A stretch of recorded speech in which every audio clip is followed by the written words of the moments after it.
Hello there, you're listening to the Box Office Show. I'm Ryan Hill. And I'm Dylan Johnson. Today we're going to be talking about the box office numbers from last weekend and our box office predictions for this upcoming weekend.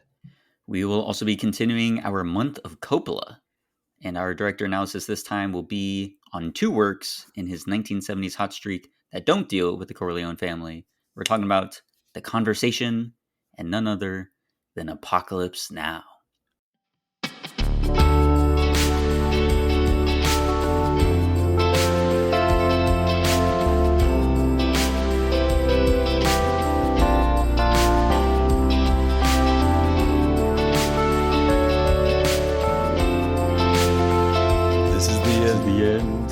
Dun, dun, dun, my little friend. The end. Good shit.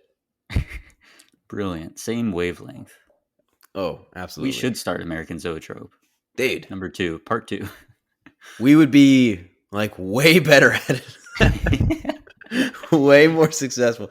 We have some news that we're going to talk about. The Mickey 17 trailer for Mickey 17, Bong Joon-ho's new movie, it finally dropped. This was a movie that was supposed to come out this year. Got delayed. It's now coming out at the beginning of next year in January, and the trailer just released, starring Robert Pattinson, Stephen Yeun, a bunch of people. It looks awesome. What do you think, Ryan? Did you watch the trailer? I did watch the trailer. And it looks fun. Yes, it looks does. Entertaining. It looks off the wall. I'm looks down dynamic. for Robert Pattinson. He's fully into it. Has another new voice that he's busting out here, and it's crazy. Yeah, he's awesome. He's great. It's gonna be so much fun. It's gonna be great. Now it is my number one anticipated movie of 2025. So wow, yes. We're just continuing the streak, just pushing it along. Absolutely. All right, and we also have some new shows that have dropped on streaming. Agatha All Along, the spinoff to WandaVision, and The Penguin, the spinoff to The Batman. Which of these shows, if any, are you most interested in watching, Dylan? I watched the episode of The Penguin. Oh, and how was that? I have not seen it. It's odd. I can't say... I'm intrigued. I'm interested because I love the Batman so much, and I love the idea of expanding that world. I'm going to keep watching, especially because I think it's going to build right into the Batman too. So I am invested in this story that they're telling, and it is interesting. I can't say... I'm not going to spoil anything because you haven't seen it yet, but I can't say that I'm in love with it yet. I'm on the fence as to whether I think it's good or not. I think, of course, it's, the production, it looks fantastic. It is made incredibly well, just like the Batman was, shot fantastically. Colin Farrell is doing a great job. I can't tell if I like the direction they're going with the story yet. I think I have to see the whole thing. I need to see the follow through because I've only seen the first episode. It's just the setup. I need to see how they follow through with the story to see whether or not I really like it. But it is intriguing, to say the least. I have not seen Agatha all along, though. Gotcha. And I will not be watching that at all. I figured. You have seen The Sopranos. Your thoughts on The Penguin? Does it have Sopranos vibes? No, not at all. Not at all. Not even close. Compelling. All right. It is its own thing. I wouldn't even compare it. The Sopranos is just something completely, vastly different. Gotcha. All right. Interesting. Well, we will now talk about the Emmys 2024. Maybe we'll see Penguin next year at the Emmys. But for now, let's talk about all the ones that, all the shows, all the winners that came from 2024's second Emmys. Because remember, earlier this year, January, we had the first round because of the strikes delaying them from the previous year. So everything's all out of whack. We'll talk later on about a certain surprise that happened, but I imagine that was partially because of the vibes on the current season of a show, when actually they were voting on the previous season. So it's all sort of confusing. The timetables don't make sense anymore. With streaming shows, they all come out at different times. Everyone has 2 parts. It's crazy. Something needs to be done about that. But we'll just go through the winners for certain categories. We're not going to talk about all of them, but just to start off, Outstanding Talk Series. We had The Daily Show, Jimmy Kimmel Live, Late Night with Seth Meyers, and The Late Show with Stephen Colbert. First of all, I don't know if this was maybe a mistake in me transferring this over, but no Fallon? Fallon didn't get a shout? Dude, fuck Jimmy Fallon, bro. Fuck that shit. Tonight Show down the drain. Honestly, not even really a fan of Jimmy Kimmel either. I like Seth Meyers. I like Stephen Colbert. And The Daily Show is The Daily Show. You know, everybody's gonna like The Daily Show. That's a Yeah, liberal, I I guess. have no opinion on any of them. Like the other ones, I don't really watch them. And I do watch The Daily Show, but only Jon Stewart's episodes. He's only Mondays. So, Fair. but he's great. He's fantastic. He is So I great. think it was great that he won for this. But again, they were voting on like pre Jon Stewart return to Daily Show. And I did I not watch the still ceremony, think but he was like up there with he was probably a producer still on it, but I was like, that's pretty interesting. Because again, he's the face now. It's great now. But I'm like, yeah. if he weren't back, would this have turned out the way it did? I'm not sure. Yeah, the whole talk show phenomenon kind of thing. I feel like it's passing in a very strong way just cuz ever since Instagram Reels and TikTok has become a thing, the only time people I feel like really watch these talk shows is clips of them on YouTube or on TikTok or on Instagram where you're scrolling through and it has like clips of the episode that came out. I feel like nobody's sitting down and watching an entire hour of a talk series to sit down and watch the whole thing anymore. It's just not something that happens. And if they are going to, it's going to be a podcast version where they can just put it on the car and drive and they can listen to that sort of long form talk show thing. They're not going to like there should be. I mean, I guess there are podcast awards. Podcasts have nothing to do with television, but I feel like that's more prevalent in terms of long form talk shows as opposed to Jimmy Kimmel Live, Late Night with Seth Meyers, Late Show with Stephen Colbert, even The Daily Show. Like people watch clips of these shows now. They don't really typically sit down and watch the whole thing because they clip everything. If you go on any of these shows YouTube channels, it'll have like yesterday we had these guests. Here are the individual clips of those guests' conversations. So you don't have to sit down and watch a whole hour of Seth Meyers just to get to the last guest that was on. You could just watch that guest's clip on YouTube from the day Mm-hmm. before. That's what people Very are true. doing. Which is sad Yeah, because I used to love talk shows, dude. Talk shows were the best. Conan? Come on, Conan? I love Dude, Conan. everybody loves Can't Conan. argue with you there. I loved Conan. I would watch Conan Graham back on Norton? my Graham Norton's great. old CRT TV thing. Graham Norton is fantastic. I do love his format of the Yeah. show. Craig Ferguson. I mean, yeah, my dad would love to watch Letterman, Ferguson. So, Yeah. But but it is nowadays, a dying yeah, form of television for sure. because it's just becoming podcasts. Every motherfucker has a podcast nowadays. Look at us. We're motherfuckers with a podcast and nobody even listens to us. And now So you true. have like Michael Bain, who was in the first Terminator movie and Aliens. He has a podcast where he talks with celebrities. He has a talk show podcast. Everybody's just doing what Howard Stern and Dak Shepard started doing, and they just copied them, and they're now like Smartless with Jason Bateman and Will Arnett I'm and very curious John about the Hayes. timeline though of Dak Shepard because you saying Howard Stern and Dak Shepard. Howard Stern had the radio show, and that was Yeah. its own thing that was immensely popular. And then he started to clip that and use it as a podcast. Around the same time, Joe Rogan was making his podcast.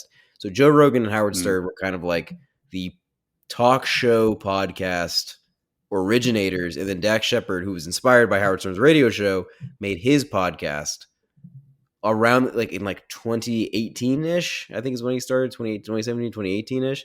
And then from Mhm. there, it just fucking blew up, dude. Now Yeah. every motherfucker has a talk show podcast. John Bernthal has one. Oh, Mark Maron. Mark Tom Maron's Clancy. another one who's an originator. Oh yeah. Yeah, what the fuck with Mark Maron? That's another originator of like that long form talk show podcast. Indeed. And a couple of like underground ones, like who's the guy who did Midnight Gospel? Can't I help can't you. remember his name, but he also has a long form talk show podcast, but he's more underground, talks to not celebrities, things like that. Mm-hmm. So that's been your tour through podcaster history. Yeah, it makes me not want to do this podcast. See, like I do this podcast for me. I enjoy doing it. I like listening back to it.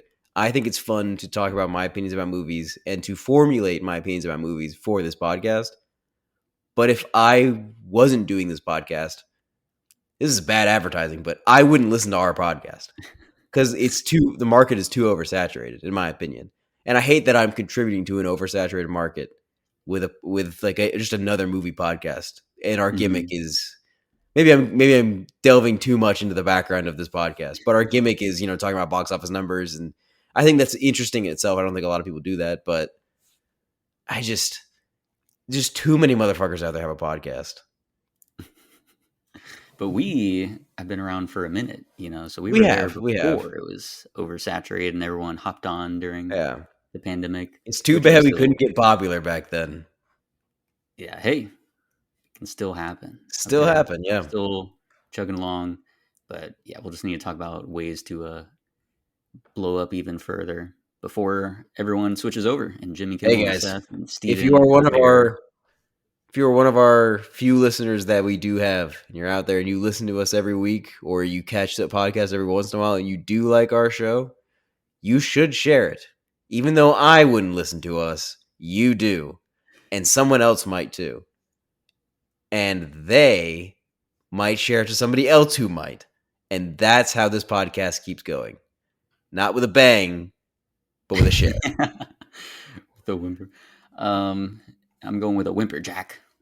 See, Where um, were we? We were talking. Okay, let's move on from the Emmys. who knows? Outstanding Variety scripted series, variety yeah. series. Yeah, only two nominated: Saturday Night Live and Last Week Tonight with John Oliver, which is a category that John Oliver just cleans up in every fucking year. And of course, he won again.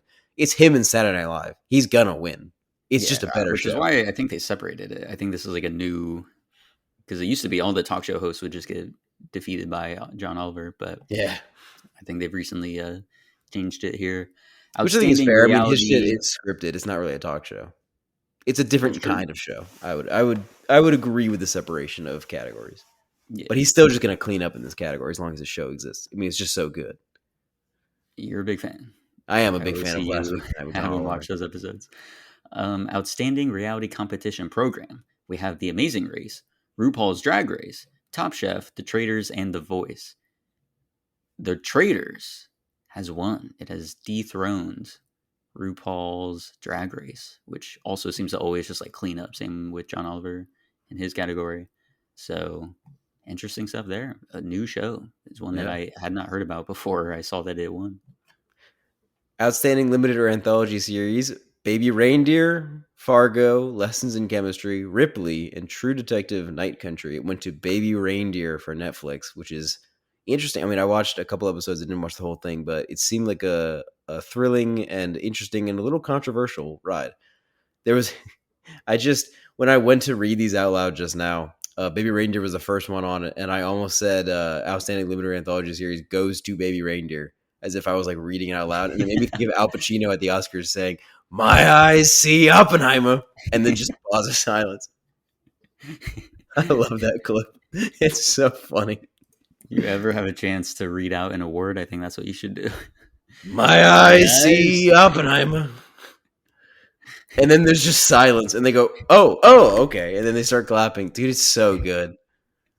He was just covering his tracks, okay? He was like, this is literally what I see. Okay, no La La Land mishap happening to me. Yeah, yeah. Outstanding supporting actor in a drama series. We have two nominations for The Morning Show, two nominations for Shogun, one for Slow Horses, one for The Crown. Billy Crudup Yep. for The Morning Show is victorious. Yeah. Surprising. I thought it would go to one of the Shogun guys. But Mm-hmm.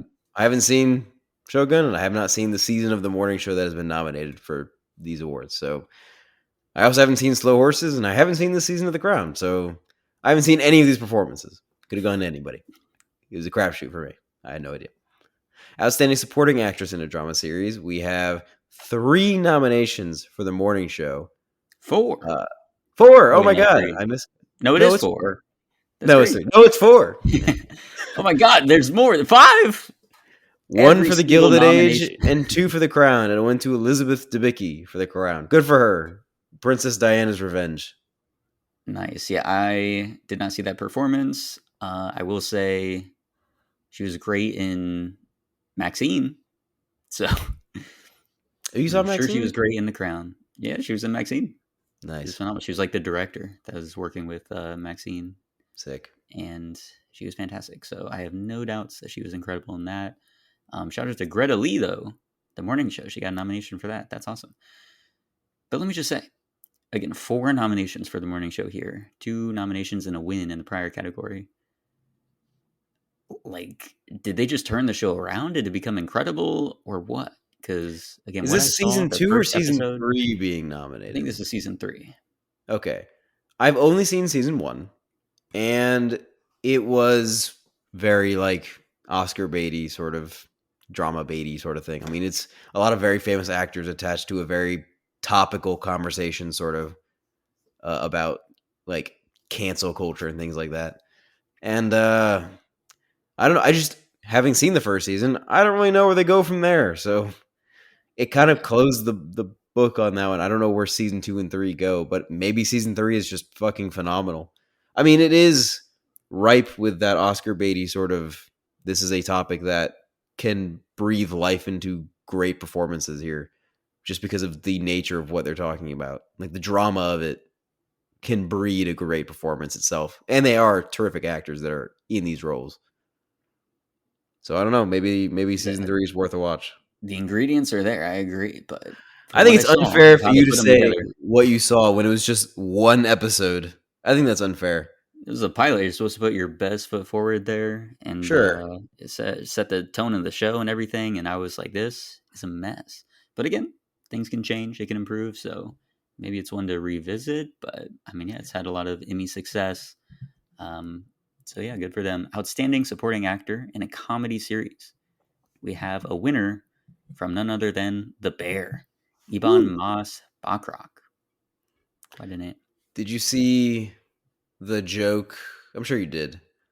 That the Levy's made about the bear in their monologue. I did not. Again, I have not seen a single clip Really? from the Emmys. Yeah. No Uh, jokes, no award winning, no speeches, none of that. so Eugene Levy and Dan Levy, they hosted it together as father and son, and their opening monologue was very safe, but it was good. It was like classic clean comedy, pretty much, kind of like their brand, the Levy brand, just very cut and dry, very uh, straight to the punch, kind of set up punchline kind of humor. Mm-hmm. And one of the jokes they made was Eugene Levy was talking about how people expect him to make fun of the bear for not being a comedy, even though it's nominated in the comedy categories. And he said, however, in the true spirit of the bear, we would not be making any jokes. I thought that was funny. That was very good. And we will revisit that discussion topic a little later on of the bear and where it belongs. Yep. But go ahead and yeah, take us to Yeah, supporting actors. outstanding supporting actress. Once again, the bear for Liza Colon Zayas. There you go. So outstanding lead actor in a comedy series, Matt Berry for What We Do in the Shadows, Larry David for Curb Your Enthusiasm, Steve Martin for Only Murders in the Building, Martin Short for Only Murders in the Building, Jeremy Allen White for The Bear, and DeFaro Wunatai for Reservation Dogs. So, in the midst of Larry David, Steve Martin, Martin Short, the winner for lead actor in a comedy series is Jeremy Allen White for The Bear. Which is crazy because I watched the performance and I didn't laugh a single fucking time. Not once did he make a joke. Not once did he have a pie in the face. I mean, God, where was the humor? I think it's just crazy. Yeah. I think it should have always been. I understand that it's a 30-minute show, but I think it should have always been in the drama category. And I think it still would have done really well in that category. Because, I mean, it's Mm, still a tremendous show. It has great performances in it, it's great writing. But dude, it is just not fucking funny. It never was. Like Barry, you can make the argument when it started, it was absolutely a comedy, and then by the time you get to season 3, it becomes so dark and dramatic that it's absolutely a drama. But you can make the argument that it started as a comedy. The mm-hmm. Bear was. It has funny moments in it, but I think all the best dramas have funny moments in it. Like Succession has very funny moments in it. Breaking Breaking Bad Bad's and Better Call hilarious. Yeah. Saul have very, very funny moments in it. The Bear is a drama. It's 30 minutes, yes, but it is not. It has never been comedy focused. It's never been comedy centric. It just has jokes in it.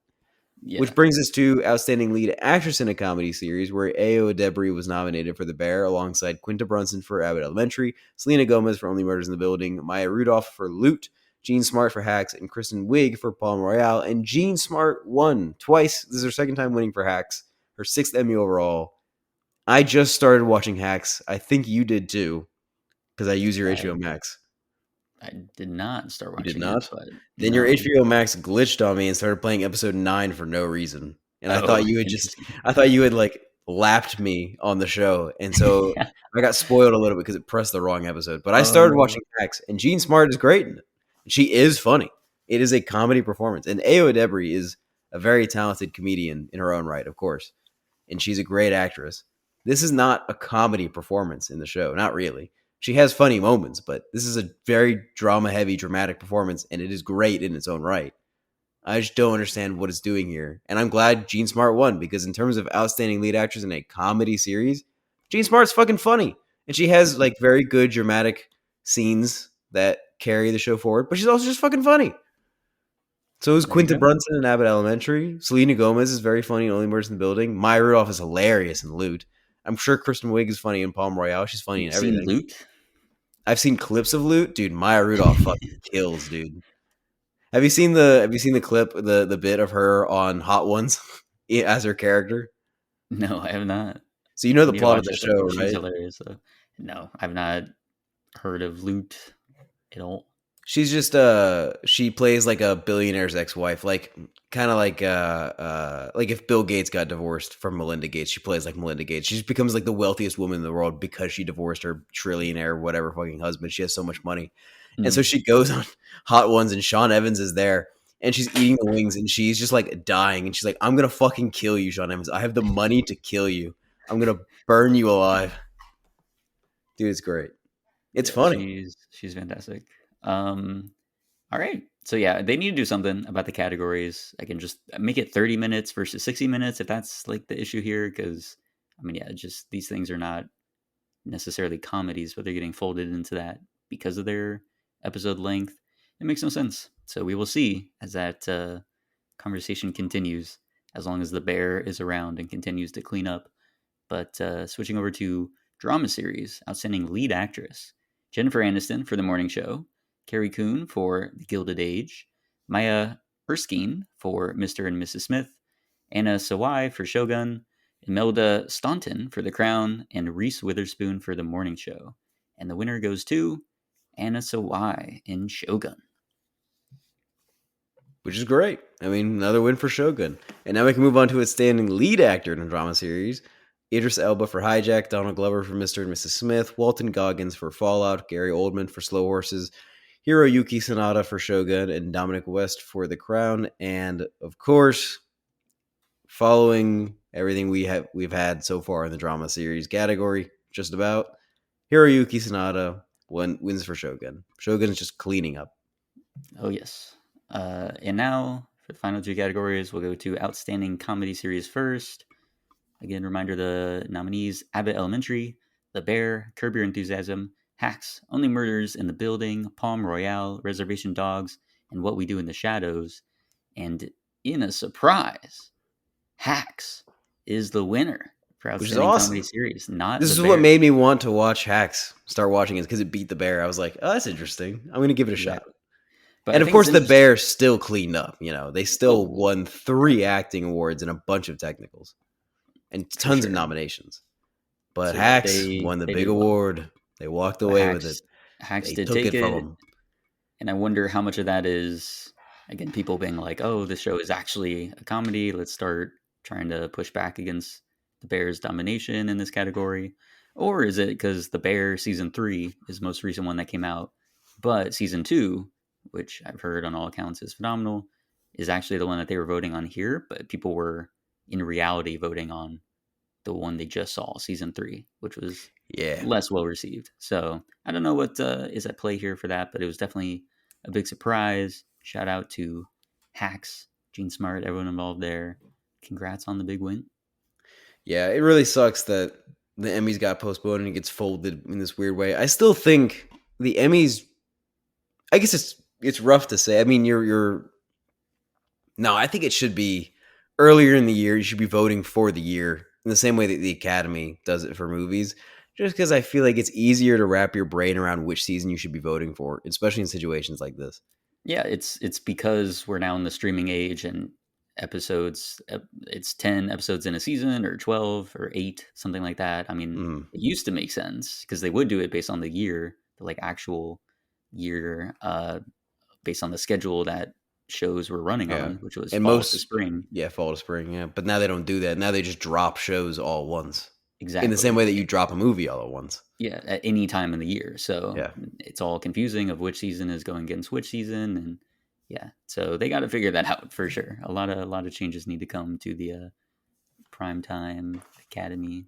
So Absolutely. And very quick, let's do our box office breakdown for September 13th to the 15th. Coming in first, Beetlejuice with 51 million. That is a 53% drop, which is a decent hold for a movie that seems like it would be front loaded. Still quite a drop, but hey, it's hanging in.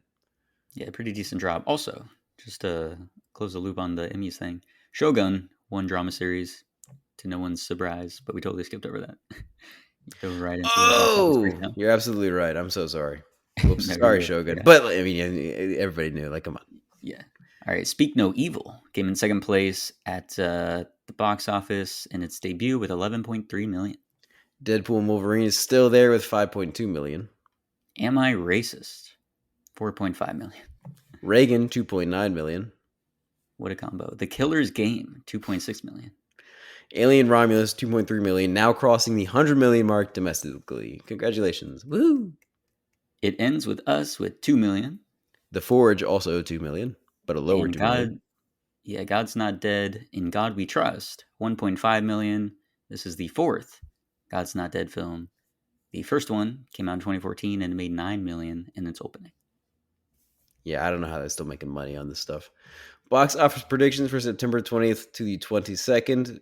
Transformers 1 is coming out. Transformers 1. Yes. But it's not the first. Mm-mm.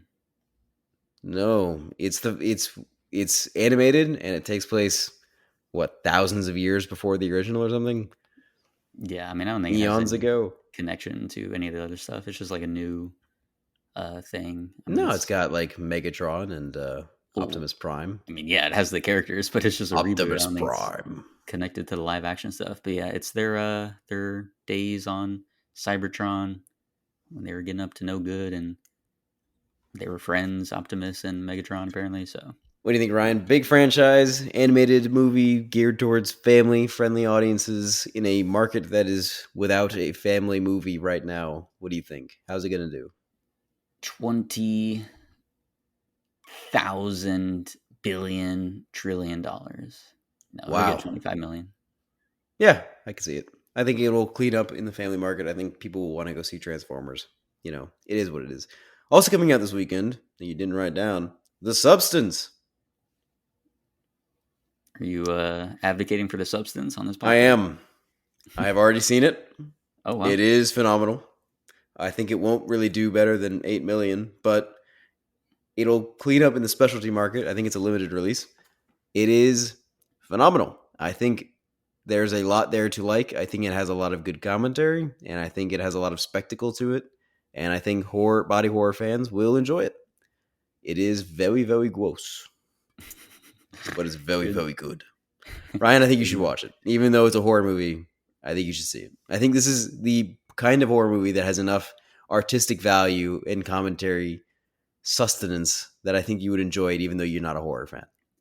Yeah, I will say, uh, this is on the list. I'm gonna try and catch it, even Yes, knowing that it has that reputation of like the body horror is crazy, it's and gross.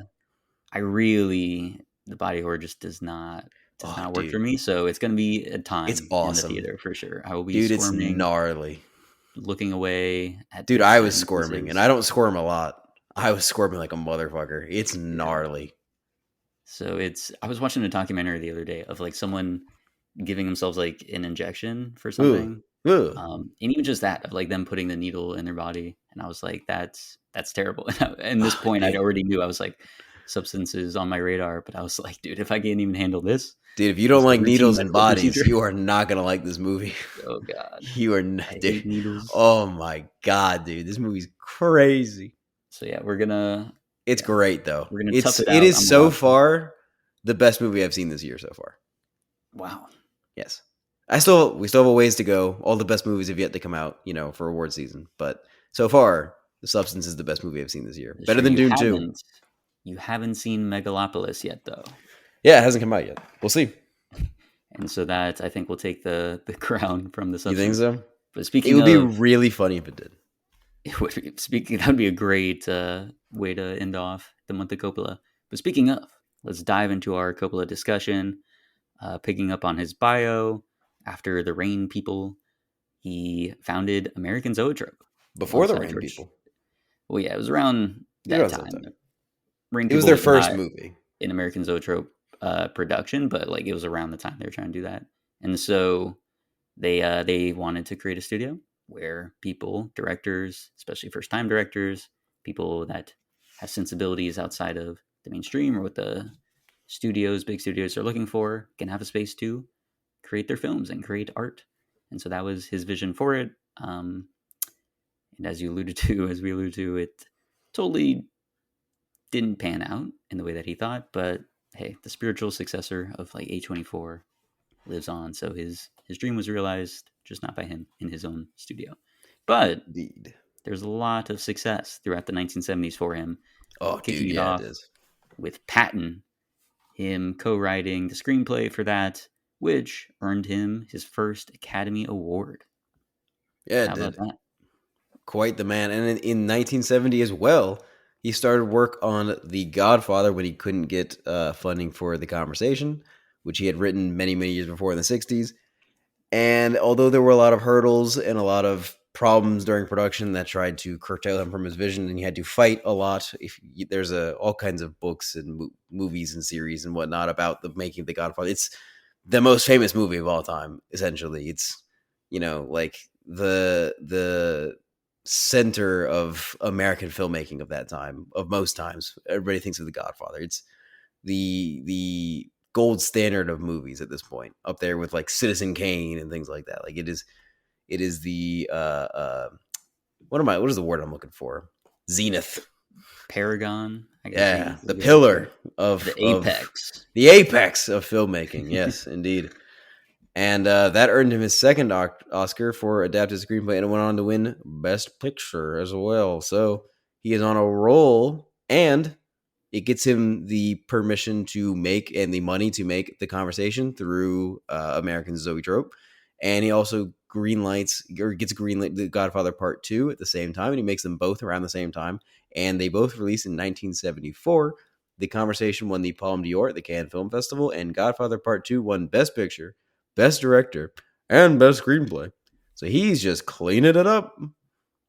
Absolutely. I mean, once you go on a run like that, what, 4 Oscars in that many years, pretty much? That's insane. And then, I don't think he was producer on The Godfather to get the Oscar for that for Best Picture, but insane run. And then, yeah, Godfather and Godfather Part 2. I mean, check any best films list. They're up there. They're in the top Yeah, 10, fighting it out for number one often. So, indeed. It's yeah, sad he he didn't win absolutely. Best Director for The Godfather. He lost to Bob Fosse for Cabaret. Dang. And also 3 actors from The Godfather, Robert Duvall, James Caan, and Al Pacino, were not the 3 sons other than John Cazale. Well, Robert Duvall is like the adopted son almost, are nominated for Best Supporting Actor, and they all lose to Joel Grey for Cabaret. Sucks. Wow, we beat out the whole mob. That's crazy. Yeah, Yeah, we'll talk, I guess, a little bit about Apocalypse Now and that stuff. It was a tough year. I mean, there's some great films that year, but that film should have cleaned up for sure, and you should have got should Best have. Director. Man, I mean, we'll Didn't. talk about it, the whole making of documentary, but that man went through it Yeah, on he did. the making of Apocalypse Now. So the fact that a watchable film came out of that, but let alone a film of that caliber, insane. Hmm. So yeah, that once he finished Godfather Part 2 and got all his accolades for that, and having reached legendary status, I mean, he was at the point And where, became incredibly wealthy, like I mean, yeah, insanely wealthy. If you like, we watched Hearts of Darkness for this, and like the behind the scenes footage of just his house in Napa Valley is insane. It looks like the Corleone compound. Like it's yeah, it's massive. it is The wealth he ridiculous. had was insane. So with all his clout, all his wealth, he decided he was going to tackle his next project, an adaptation of the Hearts of Darkness, the famous 1899 novella by Joseph Conrad. And so he picked up his family, picked up all his key collaborators, went over to the Philippines and started shooting.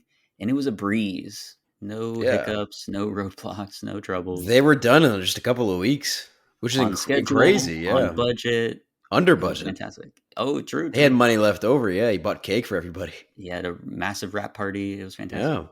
Yeah.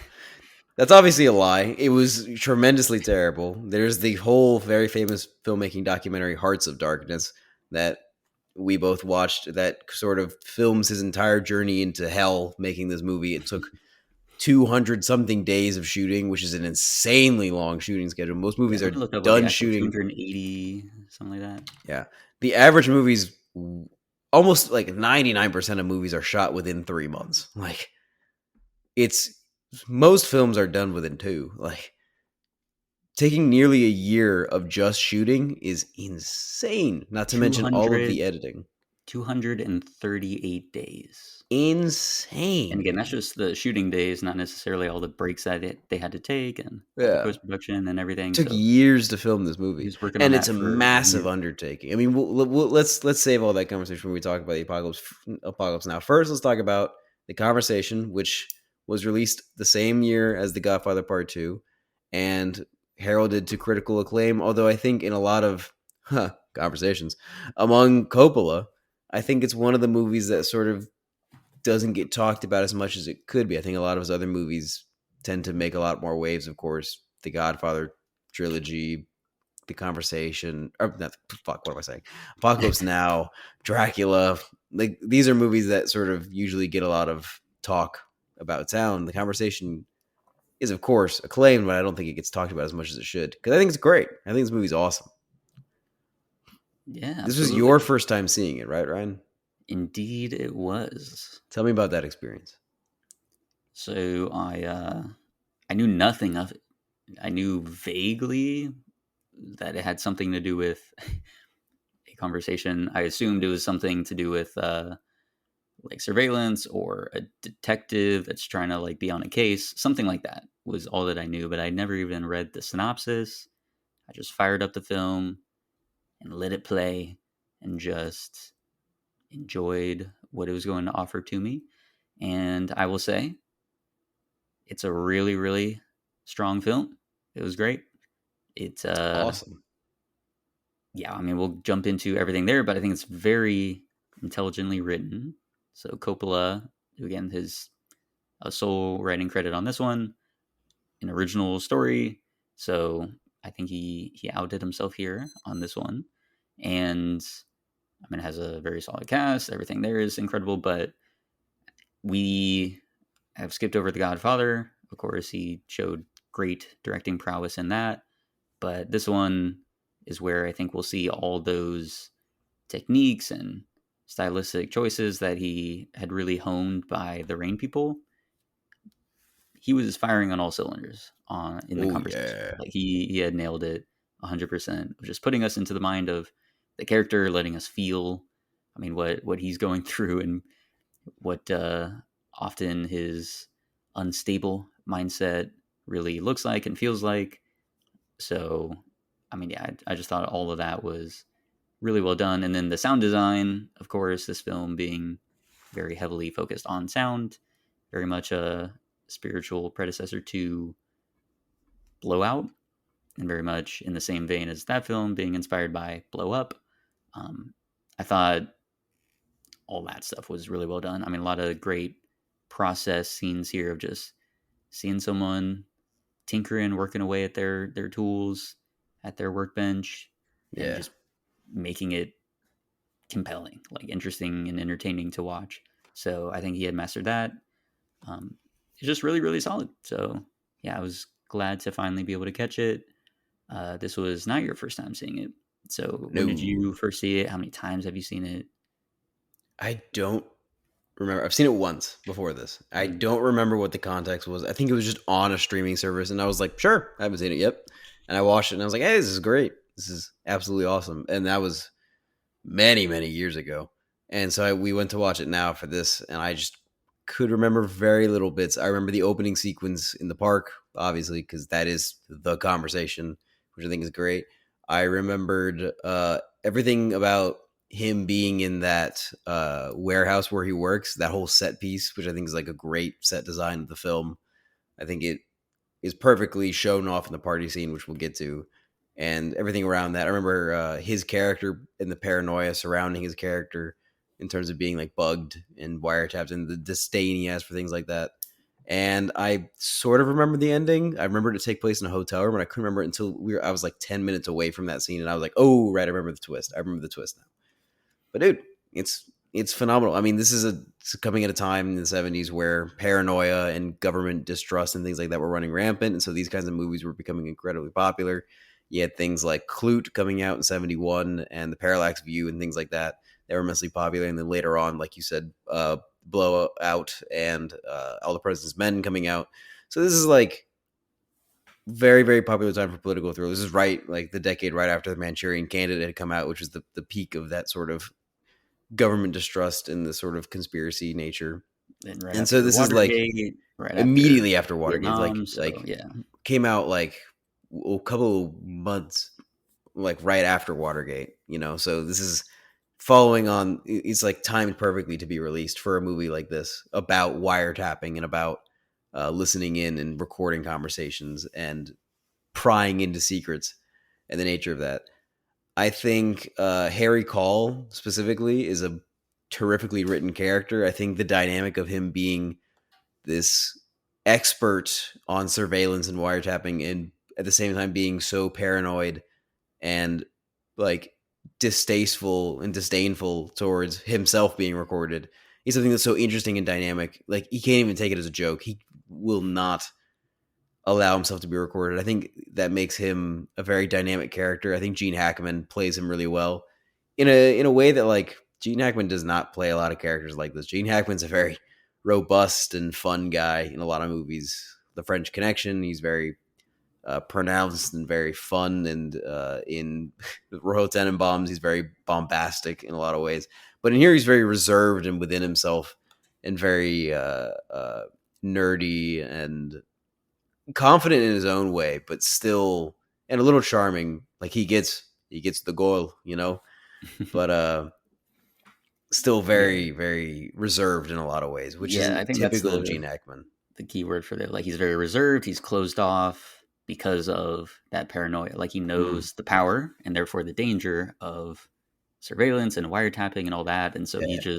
he refuses to allow himself to become a victim to that. So he just shuts himself off from everything and anyone that could possibly bug him or betray him or anything like that. So yeah, he's very protective and careful around himself, but it means that he's just left emotionally closed off. So I think that's a great setup for the character. Mm, And then the other dimension to him is he's so just concerned about this particular conversation that he's recorded from that opening scene that he might be getting these people hurt by like turning over that information, mm. Which because is that something had that's happened happened in to the him in the past. past. Yeah, he doesn't Exactly. want to repeat those mistakes. And dude, when they talk about when we get to the party scene and they bring up the specific case where the people got hurt, it's like brutal. It was one of the people that got recorded, and then that guy's wife and their kid were shaved and hogtied in their house. I'm like, Jesus Christ. Yeah, Yeah. I would quit too. Are you kidding me? I would be very concerned if that's what happened. Good God. It's horrible. hmm So yeah, that was again just a great character setup, and obviously by the end, which we will be spoiling this. So if you haven't watched it, go watch it because it does have some great developments and twists and turns in there. But Yeah, yeah, I it's just think it awesome. was a great setup that leads to like an excellent payoff, a very like downer ending at the end there, but one that's very suitable. Um, Yeah. Talking about just the like filmmaking approaches and techniques here, definitely again that use of sound, and we're constantly going back to the that original conversation, seeing it from new angles, but particularly getting to hear it, like the actual words that are being said there, they're distorted at the beginning, and so he has to do this mixing thing that allows it to become clear. And so we're continually finding out more and more about the true content of that conversation. And then over time, by the very ends, we get to get a whole new perspective on those very same words that we have already heard, but now we're hearing them with new information that absolutely changes how we interpret it. I imagine they probably had the actors actually read the lines differently They to did emphasize certain different words. takes. Yep. Yeah. Which But works again, so well. It goes yeah, so hard. Yeah. it works I love beautifully. It's a great the choice. entire cross-cutting as he's editing the tapes and getting it clearer and clearer and he's changing the dials of the different recordings. I love the cross-cutting back to the actual conversation to like repeat those events. So we have that opening scene where we establish exactly who Harry Cole is and what his job is. We establish kind of like what the conversation is in its basic essence and where they are in that environment with this great opening wide shot in the zoom in straight down onto the scene, onto the mime, following to Harry Cole walking around, and then cutting now to everybody else walking around. All of that is just in like this big long take to cut towards the actual characters that we're going to be following in the conversation, and then all of the cross cutting between them talking and all of the recording agents who are doing those three separate recordings of the parabolic mic in the tower, the long range mic up on the roof, and then the guy with the shopping bag with the microphone following them around.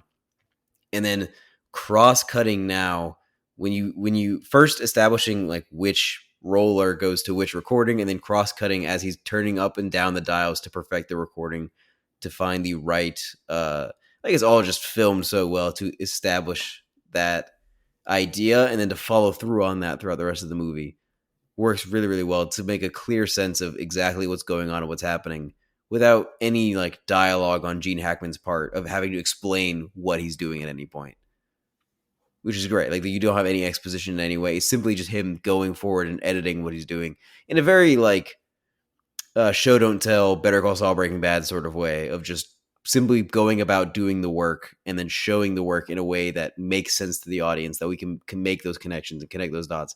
And I love when he's in the second time he's editing after he completes it the first time, but then gets like runs away from Harrison Ford because he's not the director.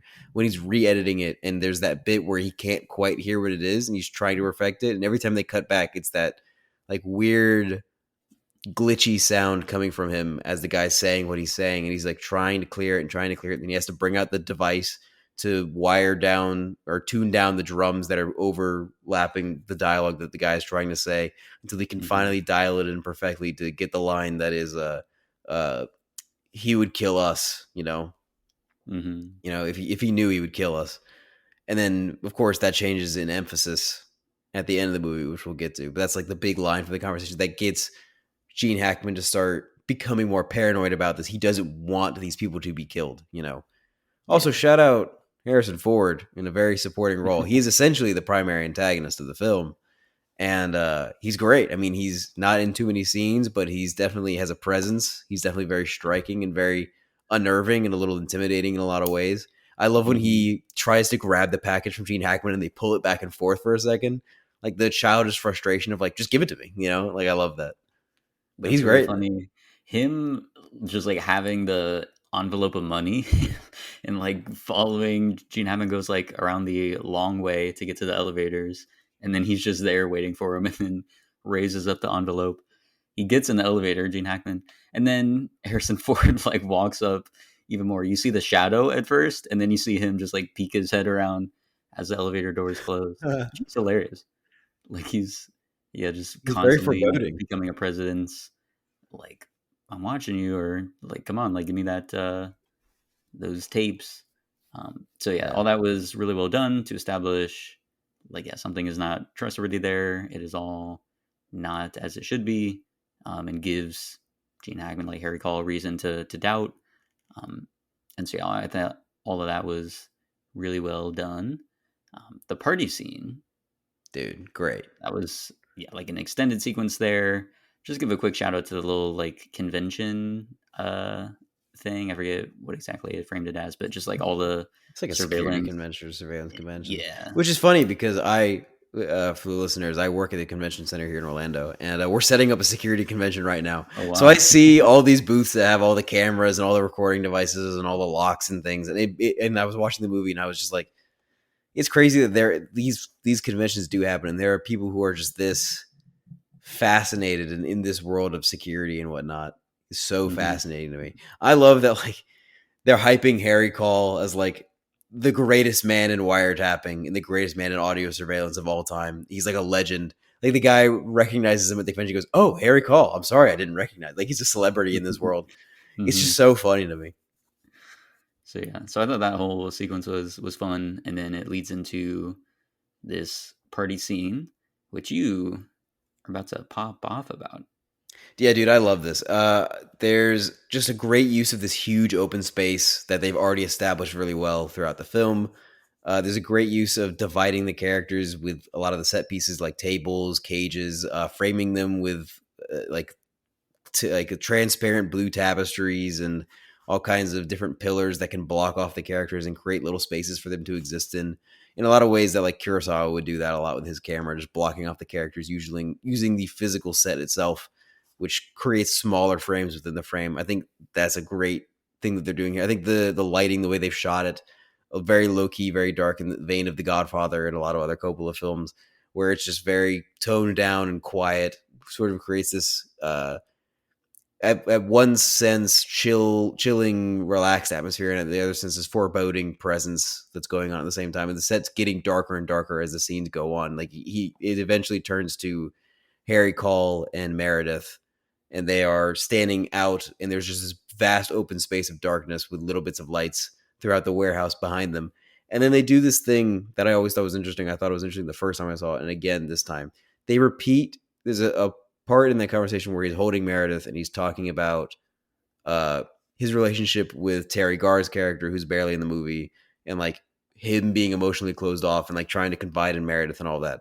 And they repeat the same camera movement, I think 3 times in a row. It's a close up, or it's a wide shot on the both of them, and then the camera slowly pans over to be an over the shoulder shot of Meredith, and then pushes in onto a close up of Harry Call, and then it cuts back to the wide and does that exact same camera movement again, and then cuts back to the wide and does that exact same camera movement again, and it just gives this uneasy feeling of like watching the same footage over and over again. It uh like it recalls the sort of replay that you get with the conversation itself when they're cutting back to it as he's editing the audio. You're of course watching the exact same footage over and over again and repeating over and over again, and it gives that sense that like he is a person who is not only replaying other people's lives and replaying a lot of the things that's going on in the things that he records, but he replays his own life in a lot of ways and thinks Hmm. things over way too much because of how paranoid he is. And I just love that camera movement of over and over and over, just doing it over and over again. And then immediately after that is when John Cazale and the other guy, I think his character's name is Jerry or something, or Paul. I think it's Paul in the movie. But they enter the scene and they drag Meredith away, and they're just having fun in the distance. And eventually John Cazale drives out with his motorcycle or his moped or whatever. And they're just like driving around having a good time. And Harry Call, the loner he is just walking off along the side of it, divided by the pillars with the backlighting in the background that just looks so fantastic, and they're all laughing in the distance. And you get that little piano piece that David Shire wrote. I mean, oh my god, dude, the music in this movie, the piano theme that keeps getting played over and over again, it's fantastic. It's like very high piano notes. It reminds me a lot of the music from Clute. It's very uneasy in a lot of ways. It's very uh, dissident tones, sort of jarring in a lot of ways. But I really love the piano pieces it's playing in the background of that shot specifically. It's just walking along in the warehouse. And I just love the conversation that Harry Call has with Moran, the guy who's trying to steal away John Cazale to join him. And he's trying to, this guy who's just incredibly obnoxious is trying to get Harry Call to open. He's obviously just very jealous of Harry's talent and his prestige. He's trying to get him to tell him his secrets, trying to take a look at his equipment, trying to get him to open up about the recording on the boat that he got away with, which you never even get an answer to anyway, how he got away with it, trying to get away with Hmm. all these things, and he's just obnoxious and obnoxious and obnoxious. And then eventually you get that bit where he shows the recording tape and he shows that he's recorded that private conversation where they repeat the camera movements. It's that conversation that he recorded with a pen that he had given Harry that has like Yeah, a which let recording me just device in say, it. buddy, if you're this paranoid, I would have Dude, thrown that pen away. The second that was obviously put that there, I was pen's got like, a "Get bug in that it, out of bro. there! You don't accept anything from a surveillance convention. You kidding me? Get rid of that. Bro, come on. Obviously the pen was Rookie tapped, mistake. bro. Rookie mistake." Although in his defense, we are coming at this with the information that, we can put microphones in fucking anything nowadays. They come so small. This Mm-hmm. is back in the 70s when microphones were a lot bigger and they required like transmitting to actual physical tape that needed to be recorded. Like there's a whole analog process to it. So it's perhaps, a period of time where Harry Call would not assume that a pen could have a microphone in it. Obviously, we know differently. Like I had a pen microphone when I was 10 years old. Like you can buy them for $20. They're not great, but they're so massively available and widely known in pop culture that like a pen microphone is obviously something that does exist. But in Harry Mm-hmm. Call's defense, this may not have been as big a thing. I mean, think about it. He had to pull out this whole fucking tape that he had that an analog recorded the conversation to play it back. You know, Yeah.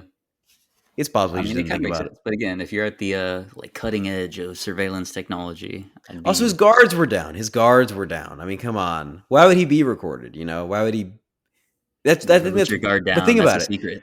This is Harry why knew that. He Harry knew. is so upset. He's so upset not just because he got recorded, but because he let himself get recorded in such a Exactly. stupid way too. Like he's very, very upset about it. He makes everybody leave. He says, "Get out! Like we're done here," because he's so mad that he got recorded. He got, and you can see the other guy is very proud of himself for getting him. He has such pride that he tricked Harry Call into being recorded, even though Harry Call should be better than that because Mm-hmm. his guard's down. And of course, we learn at the end of the movie we'll get there, but even as paranoid as he has been, his guard's been down the whole movie in a way, and we get there at the end. He gets slipped up, bro. But yeah, that's why I love that party scene so much. It's just such a great use of the space, and it's a great second act sort of pushing the narrative forward moment. Especially because then we build off into him waking up the next morning after this weird dream sequence, which we'll talk about in a second, and finding out that the tapes have been taken by Meredith, and now he's just fucked. Like there's nothing he can do about it but accept the payment. It's been delivered. It is what it is. But yeah, that Exactly. thoughts on the dream sequence he has where he sees Anne, the woman from the conversation, and he's like trying to call out to her. He's calling out to her as if he's trying to warn her about something, but in reality, he's just uh like professing all these deep secrets about himself, all of these things that he would never tell another person because it's Mm-hmm. just too much information. But he's like professing that to this woman who he should just be warning, and he's like becoming incredibly personal and sharing a lot of emotional intimacy in this dream with this woman. Thoughts on Yeah. I that? mean, I think it.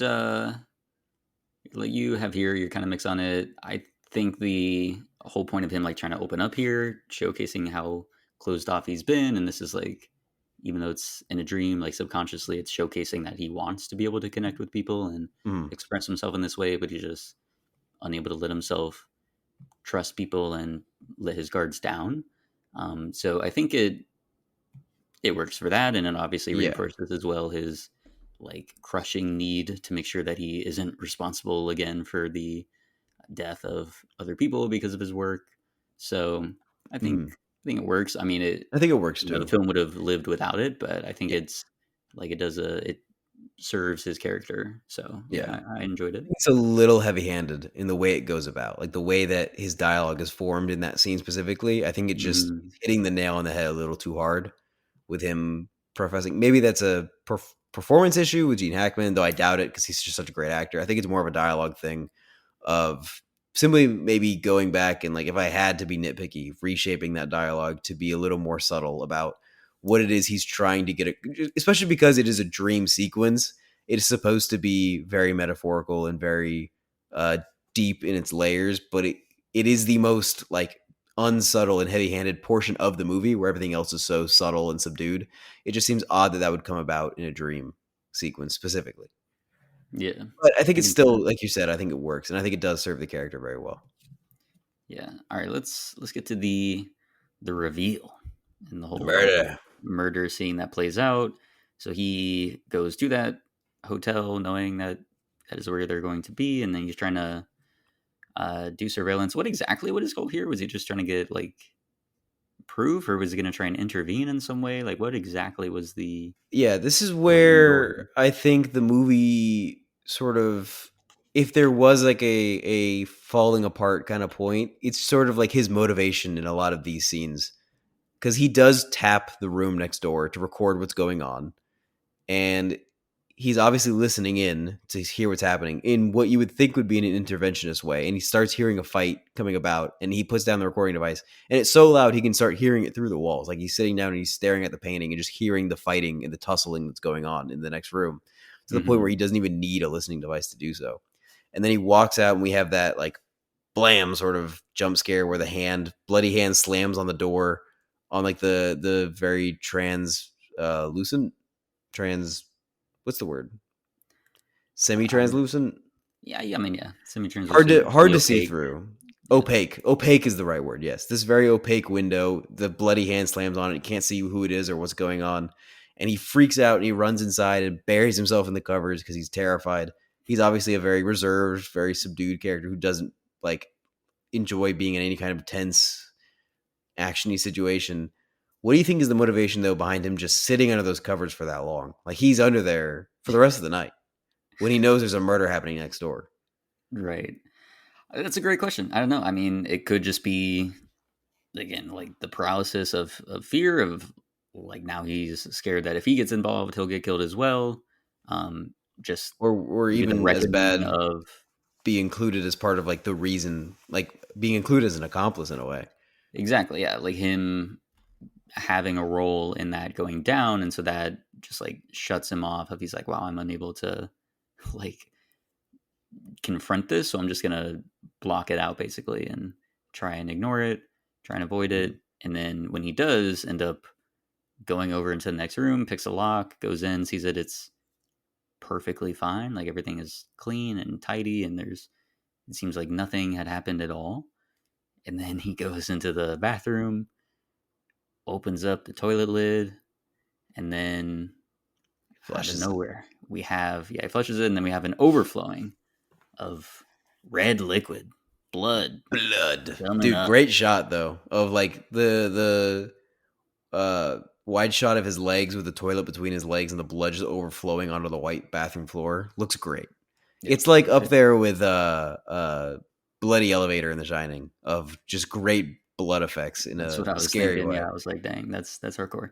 And I will say, both of the handprint jump scare and then the toilet thing, they were going crazy with the sound design on this. The score, I mean, it was loud as can be. And I had pumped up my sound bar, like the sound, I'd put it up higher than I probably have for any other film. And it was because it was a holdover from Apocalypse Now, because I was trying to get the best possible immersion with that.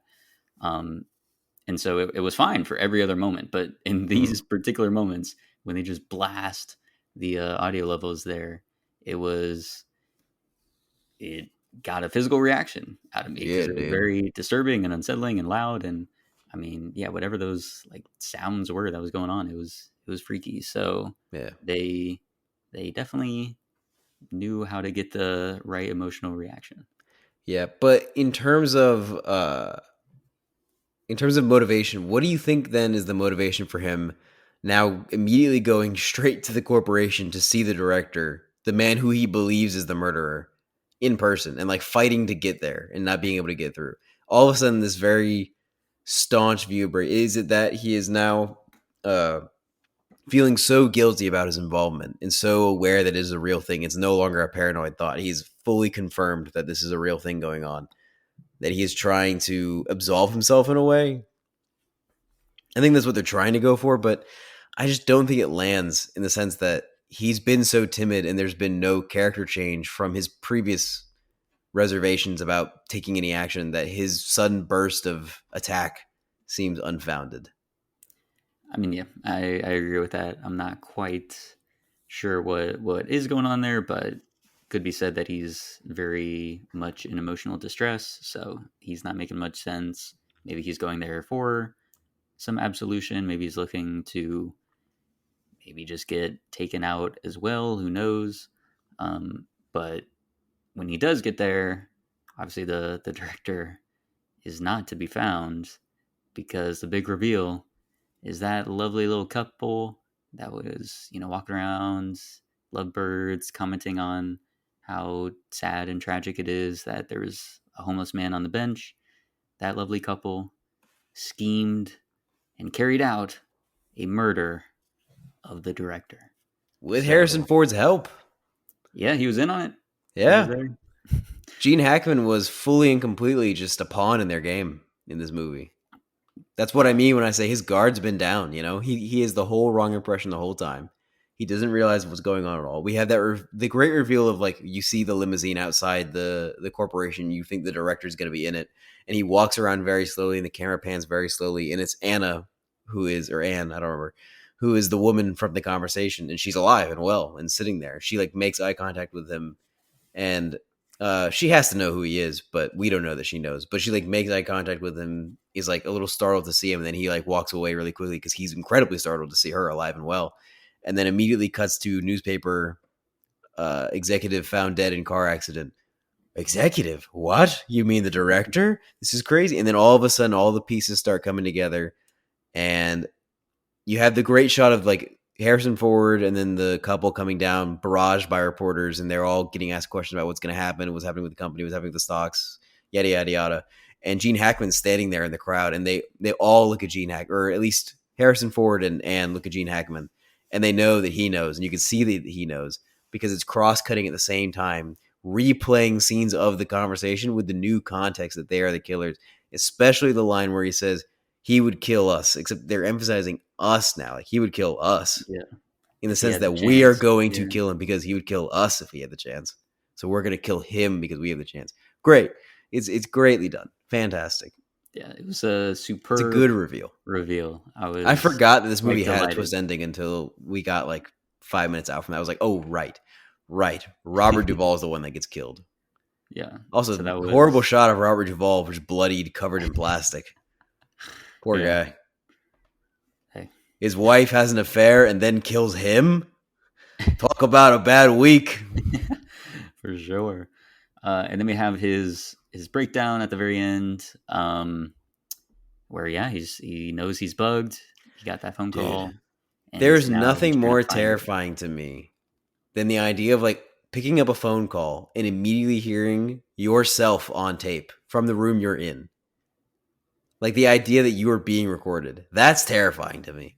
Yeah, That goes all the way back to Clute. Have you seen Clute? I have not. So you There's can't. bits in Clute like that. I won't spoil anything. But like that's terrifying, dude. Hearing yourself on recording on the other end of the line, dude, fuck that shit. That happened to me in the house. My phone was connected to the living room speaker, and I was just watching TV, and I must have like clicked something on Snapchat, and an old memory played through. And so I heard talking, and I was like, "What is that?" And then I heard my own voice, and I was like, "What the fuck is that?" And it was just me playing the recording on my phone. But it's scary, dude. It's very, very scary. And then you have this Better Call Saul esque montage where he's just ripping apart the house to find the bug, and he just can't find it. Just can't find it. Where was the bug, Ryan? Where was it? Where could it be? Who knows? In the sacks, probably. But You know the what Coppola said? what? He said he doesn't know either. He says he has no idea where the bug is. He said Dude, maybe it's what in a the writer move, a the. boss move. That's what I would do. I mean, if the whole point is that he doesn't find it, who the fuck knows where it is? Who cares? But Coppola said that if he like one of the ideas is that maybe it's in the strap for the saxophone. You know, That's crazy. The strap. because he's wearing the strap as he's digging everything out. Which I think is Oh, kind of that's funny. crazy. That's crazy. Not that But that's yeah, actually the answer, but it could be. it could work. Yeah, but yeah, that was a incredible moment there. And then what they do at the very end, which they did earlier when he first entered the house, and then got his like birthday card, and was freaked out by that, and he was like, "Oh my god, they had a key to my apartment, and they know who I am, and all this." Mm. Um, They did it and I'm sure it again. happened other areas as well, but those are the Yeah, two when that he answers the phone call, they're doing that and that too. I know exactly what you're talking about. The gotcha. But panning yeah, back and forth of it's the the camera, like a surveillance camera. slow delayed panning of the camera where he like walks out of frame in that like very initial one. He walks out of frame, and we're just staying on the rest of the room with no one in it, and then slowly we pan over to where he is now, and it does that a couple of times. And at the very end here, we just pan through the empty, destroyed house after he's tried to look through every nook and cranny. And yeah, it's the surveillance camera. So that was just a brilliant, brilliant little decision that Coppola and his cinematographer made. I mean, it's so well done. Again, it captures that paranoia and that exact feeling of like, wow, this guy's always being watched, and Yeah. we are that observer. We are the fly in the wall, Mm, the one that has access to all of his insights, indeed. his info, everything. So Yeah. it was lovely. Also, how cool is it to see Gene Hackman just ripping on the sax, bro? He is just killing it on that thing. Isn't that awesome? He Just sure going was. for it. Such Yeah, a the back. great ending because he just spends so long ripping apart that place, and it's like his greatest fear of being recorded. It just ends with him, and he's just still just playing the sax, just what he likes to do. You know. It How was many going crazy. wiretaps out of 5, Ryan? I'm giving it 4.5 wiretaps. I am also giving it 4.5 wiretaps. We're in sync here. We're Yeah, doing there you good with go. these Coppola ones. We've been in sync a lot, except for Phineas Rainbow. That's true. Dude, that was one of our biggest gaps ever. Yeah, vast gap. But hey, other than that, we've been pretty on par for Yeah, Coppola. and I imagine it'll continue here because now we will discuss Apocalypse Now. 2 stars. Yeah, it's a 1 star. You're right. This movie Um, sucks. so written by John Milius and Francis Ford Coppola, with Michael Herr doing the narration voiceover that we hear from Willard. The editing team that had however many hours upon hours of footage that they had to go through. Good God. Richard Marks, the great Walter Murch, Gerald Legend. B. Greenberg, and Lisa Fruchtman. Um, so yeah, again, just a showcase of how insane this project was, that they needed that whole team and many years to get through it all. And then our cast: Martin Sheen, Marlon Brando, Robert Duvall, Dennis Hopper, Frederick Forrest, Lawrence Fishburne, Harrison Ford, among many others. Stacked. Absolutely stacked. It was nominated for 8 Oscars, but only won for cinematography for Vittorio Storaro's lensing. He absolutely deserved it. Cinematography was incredible. But every other nomination that they had, they should have won. And there were some missing nominations. Brando didn't get nominated for this. That's Tragic. crazy. Actually crazy. So, yeah, we'll go ahead and do our general impressions. I'm sure it's no secret by how we've already been discussing it that at least I love this film. Dude, it's phenomenal. Praise Did you this watch film. the Redux? Worship. Did you watch the. I did watch the Redux. We'll get to that. There's a Okay. whole section about it in there, but yeah. So I've seen the original one a few times, and this was my first time watching the Redux. But just in general, again, this film I think is like the masterpiece of masterpieces. In the Sight and Sound poll that they do of like, oh, what are Mhm. your top 10 films, and they use that to make a list of the top 100. This would Yeah. be my submission for like number one film. Like this Of is what I all would, time? of all time. I think it is like we were just describing there. Zenith, Paragon, Apex. I think all that applies to Apocalypse Now. I think That's it is the one above crazy. all. It's phenomenal. It's incredible. It is like an insane work of art and an insane accomplishment. Again, the more you learn about the making of, the more of a miracle it is that this film is as grand as it is. So, Yeah. This film is absolutely like it's a full spectacle. It's incredible to see. The mhm. undertaking is insane. It's it's up there with like a lot of the other great spectacles. Like It's an epic. Yeah. it's an epic. Yeah, Lawrence it's of Arabia, Lawrence of all those. Arabia, Bridge on the River Kwai, uh, Cleopatra, all the great big epic set pieces. This is up there with it, but at the same time, it prides itself on being just absolutely audacious in its adventurism in a way that a lot of those other movies aren't, and a lot like very very risky in the sense that it is just insanely crazy with the story it's telling here. Like they go balls to the wall with everything here. They're Mhm. just blowing up fucking everything. They're shooting everything. They're killing everybody. And it's all real. Again, back in the day where they had to do this all real, Hmm. practical effects, In person, yep, fantastic. It just building all the looks incredible. sets, doing all those explosions, putting the people through this, actually being in the jungle. I mean, yeah, there was no workarounds, no easy way to do it. I mean, they had to just endure. Um, so yeah, it was crazy. And I mean, yeah, we watched the making of documentary. Mhm. all the insane stuff that happened. We had main actor getting a heart attack. Before that, the original main actor getting fired a week into shooting. A typhoon coming in and destroying all the sets, all the equipment, delaying filming.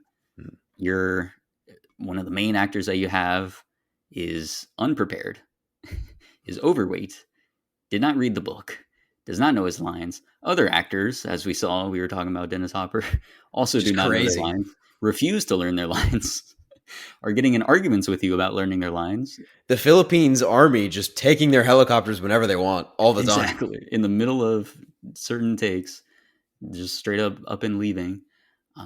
Like that is insane. All that stuff Running out could of have money, running out of time, running out of money, out stressed of out of. time.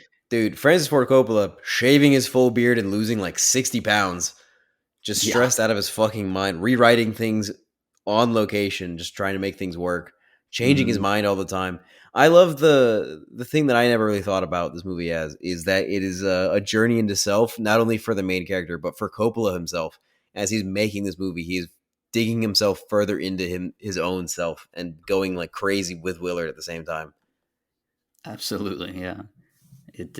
Yeah, in Odyssey, he called it the Idiocy.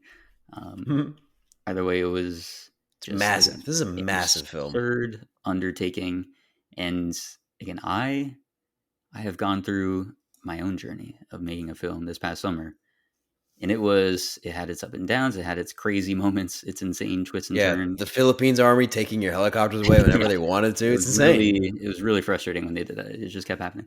Um, You didn't so even need them for the shoot. You just had them just in yeah, case. I just wanted. That's how I got to set. I just had the helicopter, so You it would really rather have it and not need it than need it and not have it, you know? exactly. We could send the PAs to get coffee with those helicopters, so it was a real shame.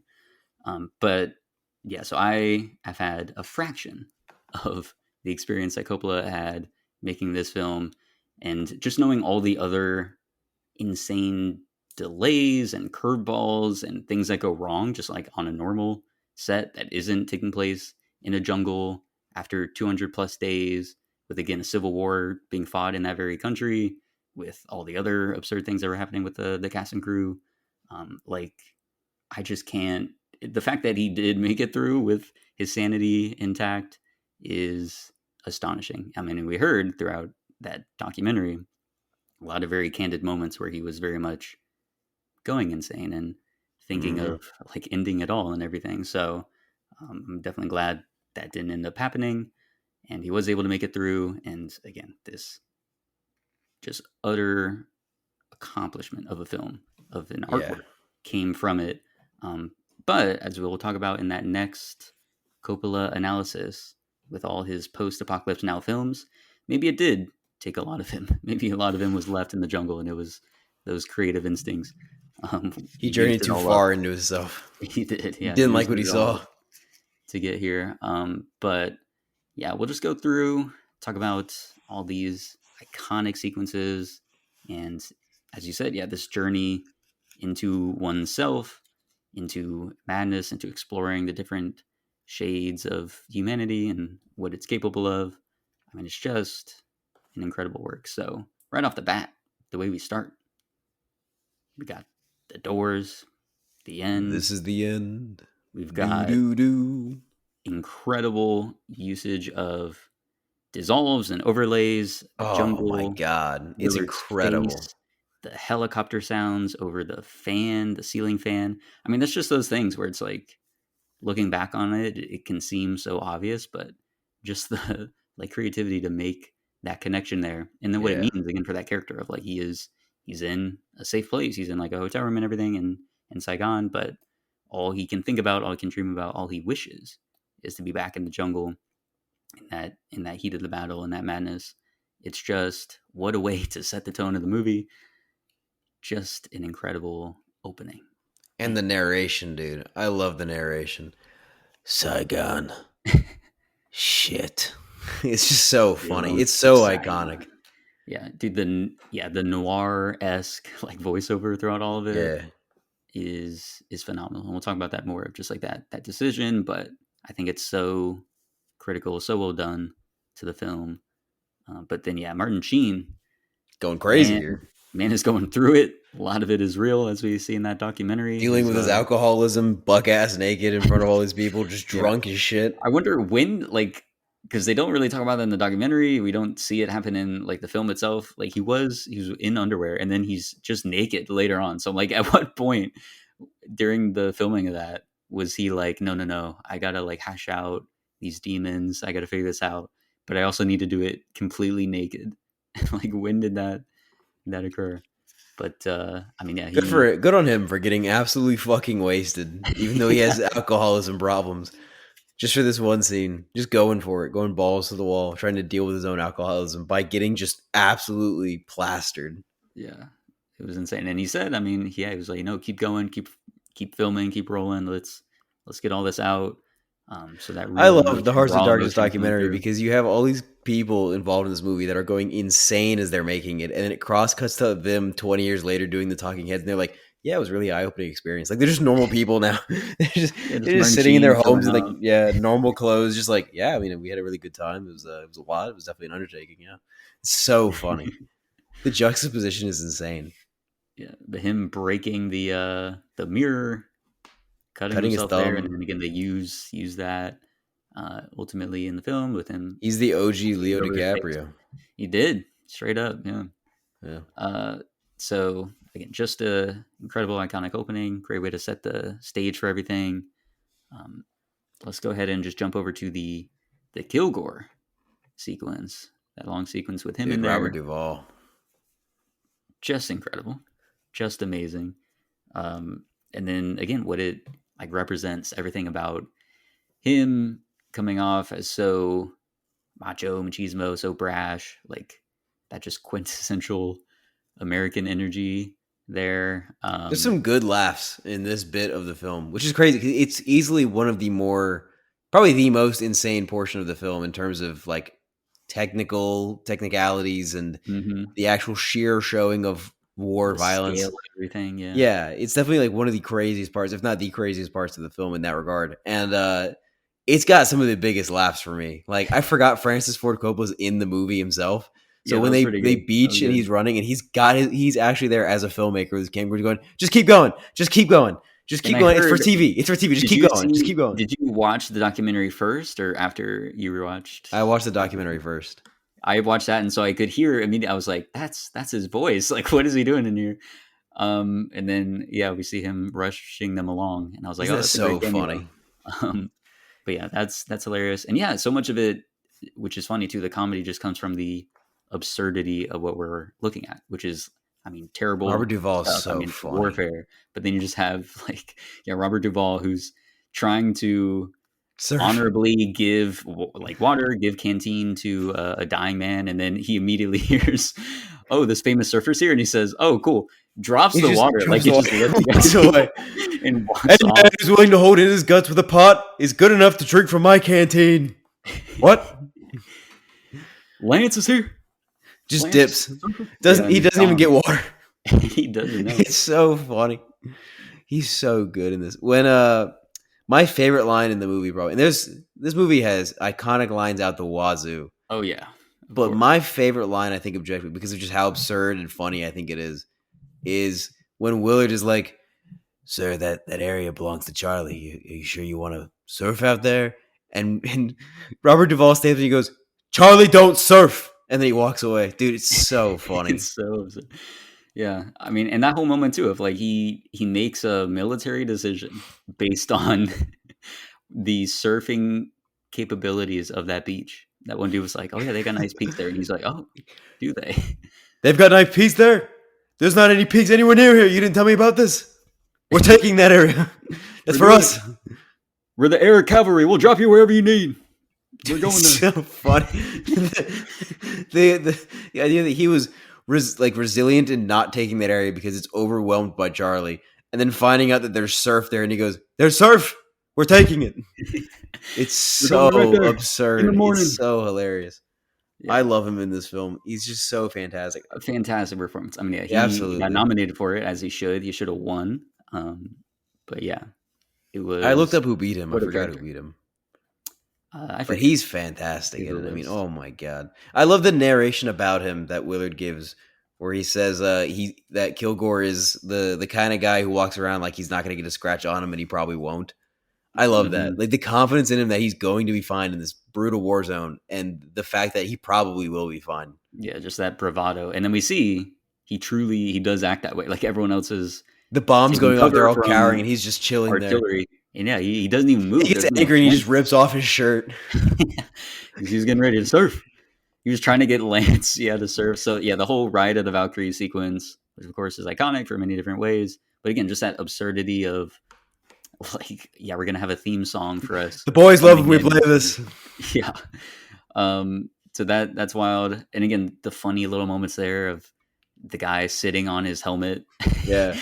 He's like, "Oh, why you I do don't want that?" my nuts to get blown off. And then like And he's Frederick like, Forrest, he laughs and then goes, and then takes his helmet off and puts it underneath him. yeah. So many good Um, beats.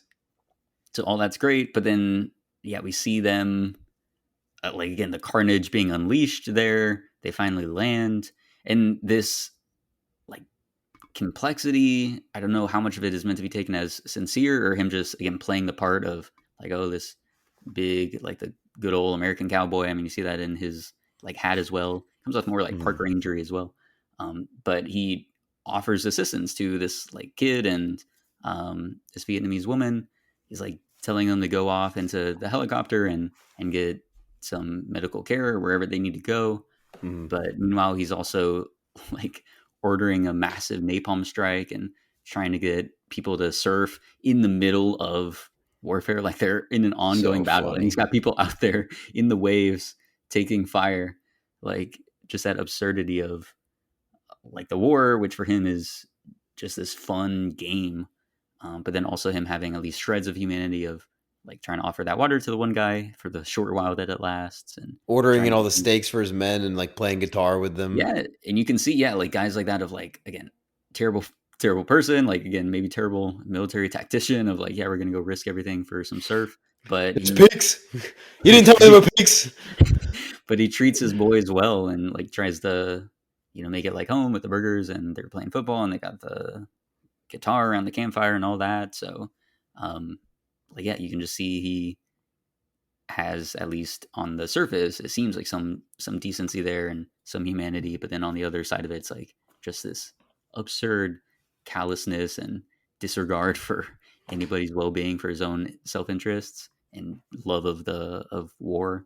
So that's all capitalized on in the famous napalm speech. I love the smell of napalm in the morning, and then that it smells like victory. But then the final line of that whole thing, that someday this war is gonna end, and he's like He like, disappointed by that. yeah, he He's gets that's off all and like, walks away in what are like you a gonna do? forlorn way. Yeah. Someday it's Um, all gonna end, and it's just someday this like war is like gonna like a end. kid who's upset that the game's over. Exactly. Yeah. Like I want to play more. Like why do we have to stop? Like for him, again, war is just this big fun event to Yeah, let loose and do all these crazy things, and yeah, it's absurd. he's an Uh, insane character. yeah, but that whole sequence was just impeccably done, and I love how they have that. Like we have them flying in on the helicopters, but then we get that moment of just the quietness of the village and seeing the like school children getting rushed away as the music starts to come in faintly. We start to hear it more and more as they get closer, um, and so yeah, I just love how in the midst of all the absurdity, Coppola does still find these little moments here and there to shed light on like, and let's just not lose sight of like the innocent civilians and the victims here that are in the crosshairs. So Mm, I thought that was spectacular. yeah, What do you think of the tiger? I think knowing more about it, having seen Hearts of Darkness, I think it's hilarious. It's a real tiger, and they're in Francis Ford Coppola is going, get closer, just get Yeah, closer, it's like and it's yeah, a real he's fucking paying tiger. attention. I Yeah, think it's but really funny. I think it's a great sequence where we learn more about Chef. We get to see like sort of the like not only like the silliness of that jump scare of it being a tiger and then freaking out, and then all the other guys shooting like it's Charlie, but it's really just a tiger that's out there. But also very sad in the sense that you learn so much about Chef's background and him getting back on the boat and him just like crying out how he just wants to cook, man. He just wants to learn how to cook, man. I don't want to fuck with Tiger. I just want to learn how to fucking cook. That defeat of like, I am stuck in this situation. I fucking hate it here and I want to get out. I just want to fucking get out. Sad.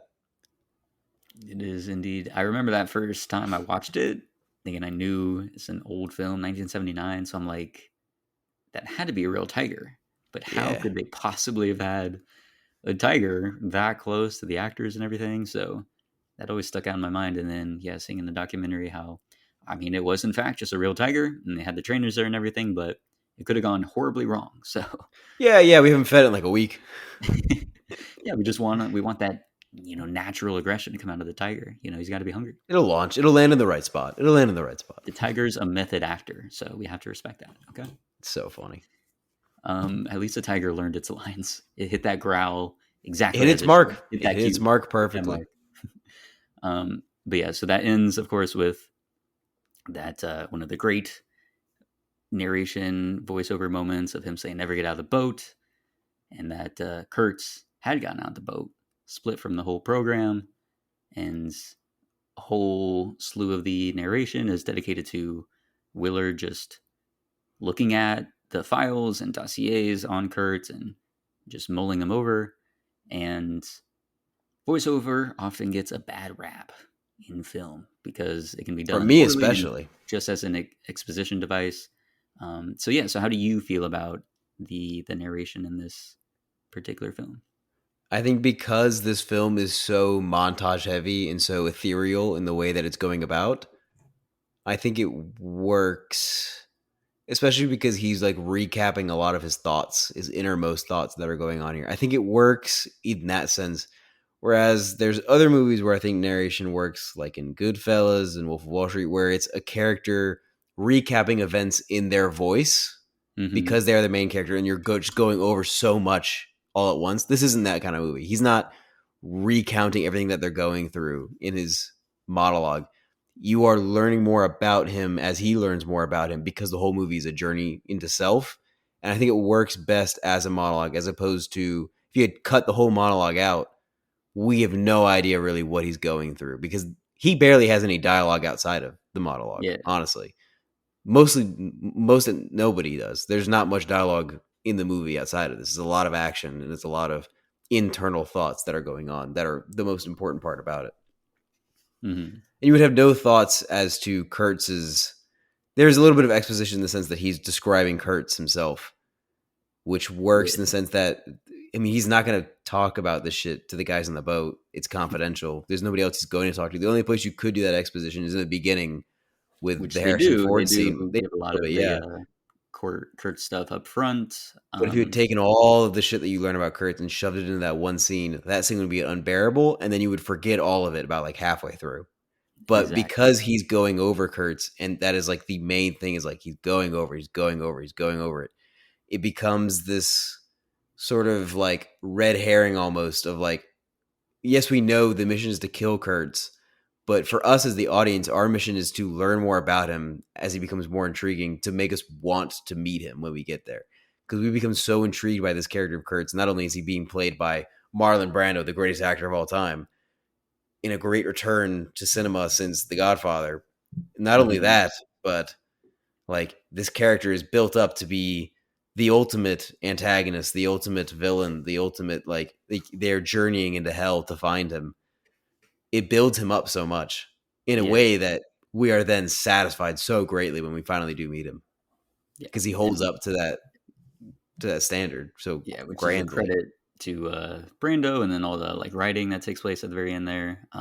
But they do the reason why it is so satisfying is they have a lot to live up to because they do build it up so well throughout all the narration, and so it definitely serves the function of exposition. But I think it does help flesh out our key antagonist and it fleshes out our main character because we're getting to see his perspectives, his thoughts on Kurtz, who this man is, and as he learns more about him, he starts to question his own feelings towards him. Again, he was given this idea up front of who Kurtz is, some guy that went insane, lost the plot, but as he traverses through insane everywhere you go war front in Vietnam, he's beginning to question, well, how crazy could this guy be?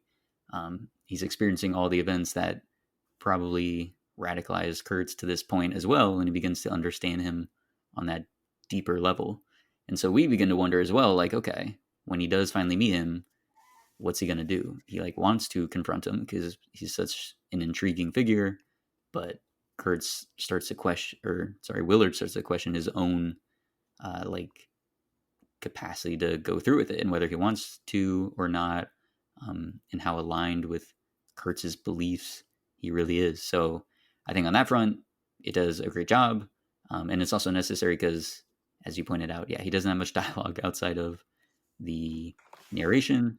He is very much just like this silent observer, which is great. I mean, that's part of why they like kicked Harvey Keitel out and brought in Martin Sheen, is because he has such like expressive eyes, like observant eyes and everything, and he's sort of the POV that we the audience need to have as we go through Yeah. everything. But we need that like internal monologue that he has with himself to understand how he's computing all these events, all the craziness that he's seeing around him, Mhm. and again how he feels towards his mission, towards Kurtz, and then also ties in with the themes as well of like madness and insanity and the different shades of humanity, and where does Willard fall in that spectrum, and will he fall in the same place that Kurtz does? So I think all of that is just brilliant. It's also really well written, like his just cynical observations and these zingers about Vietnam and the absurdity of it all. Like it's just really, really well dialed in. So yeah, I particularly love the narration in it. Um, the Playboy Bunny show, this big bombastic So bizarre. spectacle that they put on for the soldiers and The everything. reveal of like the stadium out there in the Yeah, middle of the jungle, they cross around this corner and you have this slow pan around the jungle to this massive structure of bright lights, like this very American sort of over the top showmanship, American style of staging with these huge floodlights. It's massive mhm, stage, just absolutely ridiculous looking. It's yeah, awesome.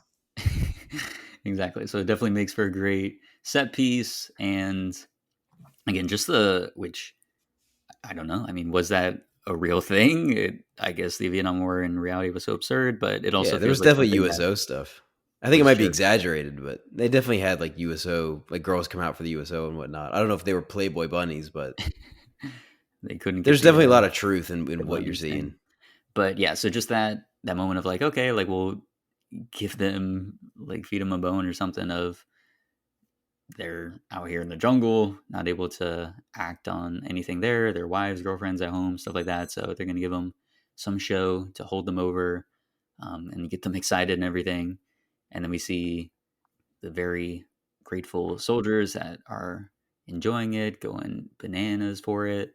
And then it boils over and they become obsessed and rebellion takes Animals. over. And yeah, that primal animal instinct and everything. And they're just like, not well ordered soldiers anymore. And so And again, just Martin Sheen is like watching all this of like what did you expect was going to happen? Again, these people are out here in an insane land. Like there is no order, there's no structure. This was never going to go well. yeah. And they have And to then flee. the The Playboy bunnies are getting onto the helicopters and trying to flee, and they're holding on. yeah, the Playboy manager, he like calls them back and they're running back to the helicopter. And then he like pulls the pin off a smoke grenade and then throws up a peace sign and hops in the helicopter. So a smoke bomb goes off. And then a bunch of guys grab onto the helicopter and they get pulled out. Like what a great stunt like to add into the set piece of like these guys Mhm. holding onto the helicopter and then dropping into the water. Over the water. Yeah, It's also like a one guy crazy gets thing to amped. manage. That many fucking extras piling onto a platform with a helicopter taking off. It's like an insane safety risk. It's a Yeah, crazy thing to have happen there. truly. Thank God So it went off without a hitch. Because oh my God, having a helicopter like hovering over that many extras is very scary. 100%. So yeah, thankfully nothing terrible went wrong. Especially with the guys But holding onto the great set piece. helicopter. Yeah. So that was a great moment. Another great sequence we had was their inspection of the boat, and then Uh, the this is like massacre the that turning followed. point.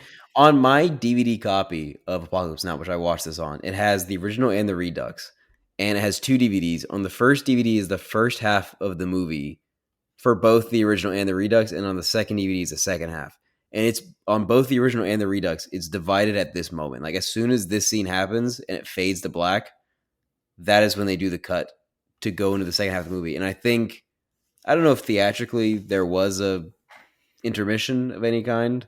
Maybe if they were going to Probably do not. I if don't there think was a so. Redux, there would have been. Like if they theatrically released the Redux, there would be a intermission probably at this point because a lot of the scenes that got cut out were from that second half. But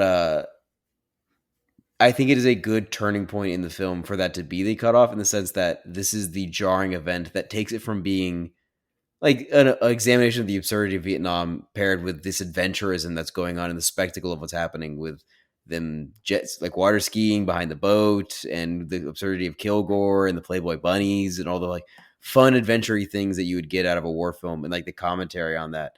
And then this happens and it just turns on its heel and it's no longer a war movie. And now it is now like a journey into savagery into this jungle of like these animalistic people and like those animal instincts of survival and whatnot that turn on its head is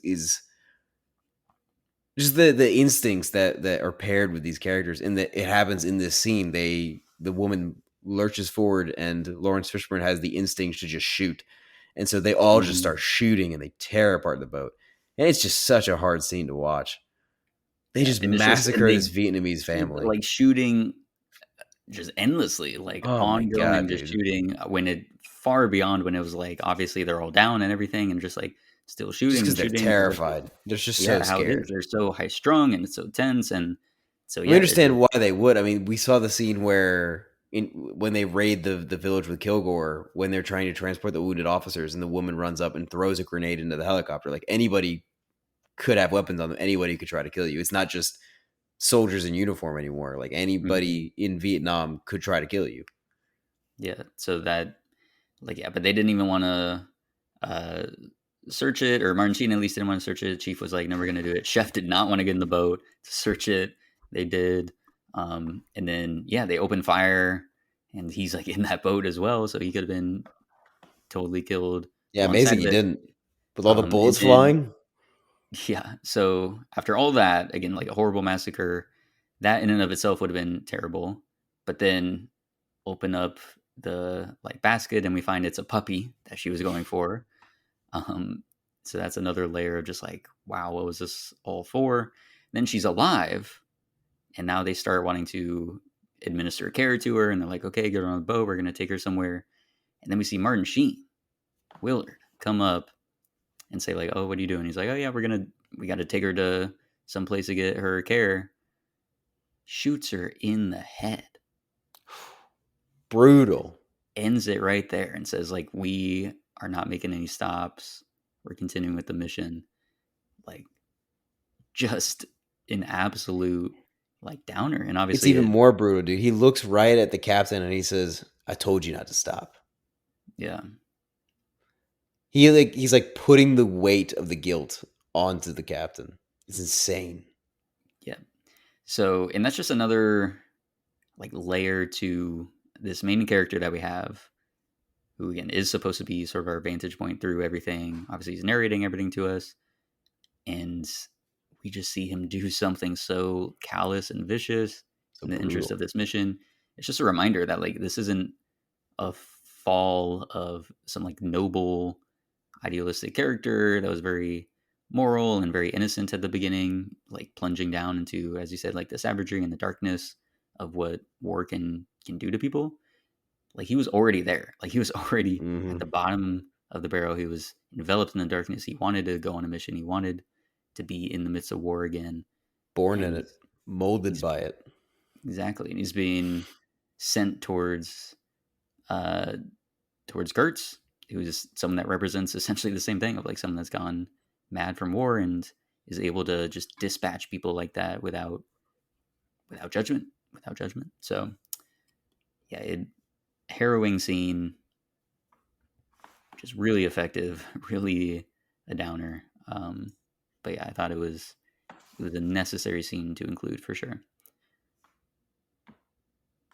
That leads us into the Dolung Bridge, which Another great set piece.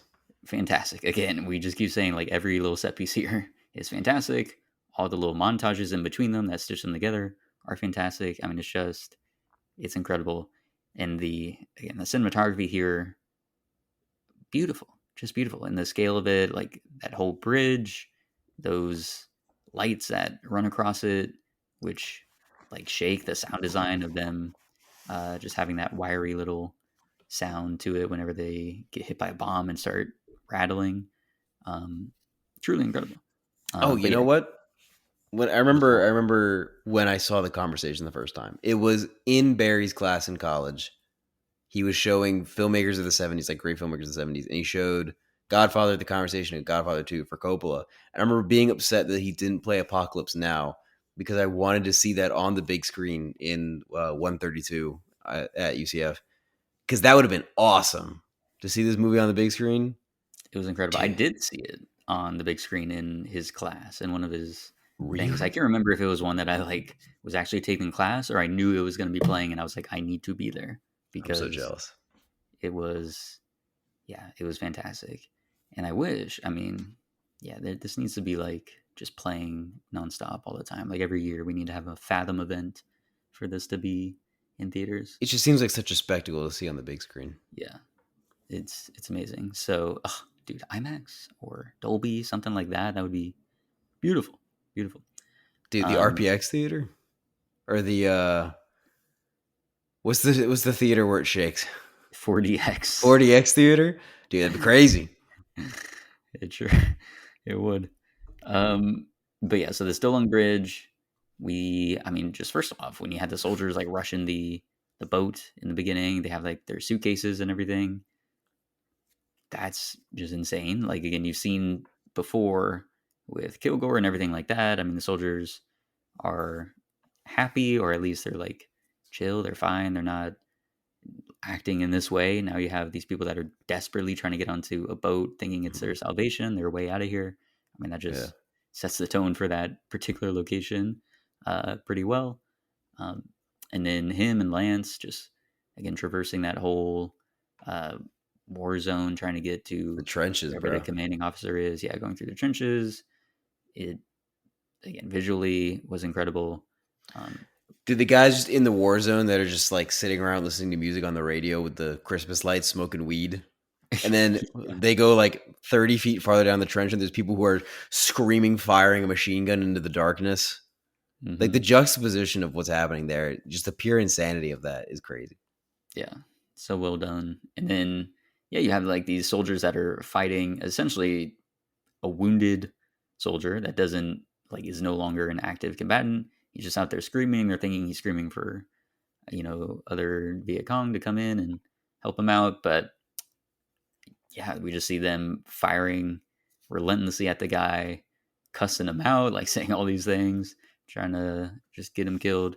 And then we have Roach comes over with his grenade launcher, turns off the music so he can listen to exactly where he is as the that enemy soldier is crying out about GI and FU and this and that. Um, Fires off a shot and silence. No more yelling. That guy is dead. So that was again just what a scene, what a way to capture just war and how like methodically and without again any feeling, any judgment, anything like that, he's just able to dispatch him in such a brutal way too, like listening to his screams to like triangulate him and get him killed. Wild. And then again, his whole thing here is trying to find out who the CO is, and he asks him, "Do you know who's the officer here?" And Roach just goes, "Yeah," and walks away. So another fantastic moment of just like the chaos that the war has devolved into, the futility of it, of them constantly rebuilding this bridge that just gets destroyed night after night. Um, Obviously, yeah, touching on just the overall pointlessness of involvement in that war in the first place. So, yeah, just another spectacular set piece. It's, I mean, what can you say? The whole thing is just marvelous. The We got more stuff about Kurtz as he's getting closer. He's learning more and more of the revelations from the Dolong Bridge. They got the mail in that they were able to, or he was able to get a new dossier that talks about the previous Willard, the previous soldier that went to go after Kurtz, who ended up joining him. So that was fantastic. By the way, I just got to highlight one. It wasn't this one; it was like earlier on in the film, but the shot of Martin Sheen just looking down at all the papers, and he's underneath the canopy, so you're having the light reflecting off both the water and the inside of the canopy up on his face, and he's just drenched in sweat, like Mm-hmm. just absolutely sopping wet. Um, Fantastic shot. Yeah, So dude, again, they're just stuff just like that. burnt up, sweating. I mean, it is a jungle, man. Yeah. It's So that rough out was there. just brilliant, brilliant stuff there. Um, and so yeah, again, I like this part here of again, Kurtz started out as like a guy being groomed for chief of staff or a general position, all this, and now he's come so far. How could this happen? Like, what is really going on here? Um, and then right after that, we get our first death in the crew. Clean, the Rest in peace, young Lawrence kid, Fishburne. 17-year-old kid. Dude, it's shocking. He gets slammed in the chest and he goes, like the expression on Lawrence Fishburne's face is of just such shock. Mm-hmm. And he's like dying as the recording is playing of his mother talking about the plans for when he comes back. That they're trying to pitch in to get him a car. His family's waiting for him. Sad, it's tragic. And the captain starts crying. Very Very sad. true. And Lance is wondering about the puppy. He's trying to figure out where that We puppy gotta go went. back, man. Where's the puppy, man? We gotta go back. And I'm Chef, assuming the puppy's just dead. at least they didn't show the puppy. Dude, Barry would Yeah. never have shown the movie then. Yeah. um, so, and then Chef is also sad, but then yeah, Willard is just like, kind of sucks, but he doesn't care. He's focusing on the mission itself. Lance's whole arc, like his descent throughout the film, is an interesting one. Yeah, dude, he drops acid at Dolong Bridge and then just goes He crazy did. from there. Yeah, and that must have been a sight to see, all those Man, flares you remember popping the off. last acid? Remember the acid tab I had? Yeah, I just dropped it. You dropped Wicked. acid far out. No, you hit Dude, him with it's a straight so up far sick. out, man. So yeah, Dropping acid in a war zone is crazy. it is. By that point, he's gone full face paint. So He's like sticking his head up over the trenches. Will's like, Lance, get come on, get down. down, What are we Lance. doing? He's just like He's peeking. wondering. He's walking around the trenches with a puppy in his arms. Yeah, you just got him in It's there. still funny. There's still funny bits in there. So yeah, all right. Let's talk about the Redux, which I have seen. You have not seen. I've seen. Oh, you have seen, just not this time. The You didn't really. Redux was the most recent one I had seen it in. I hadn't seen the original theatrical cut since the first time I watched it, which was like, I don't know, like early high school, long, long time ago. So I couldn't remember.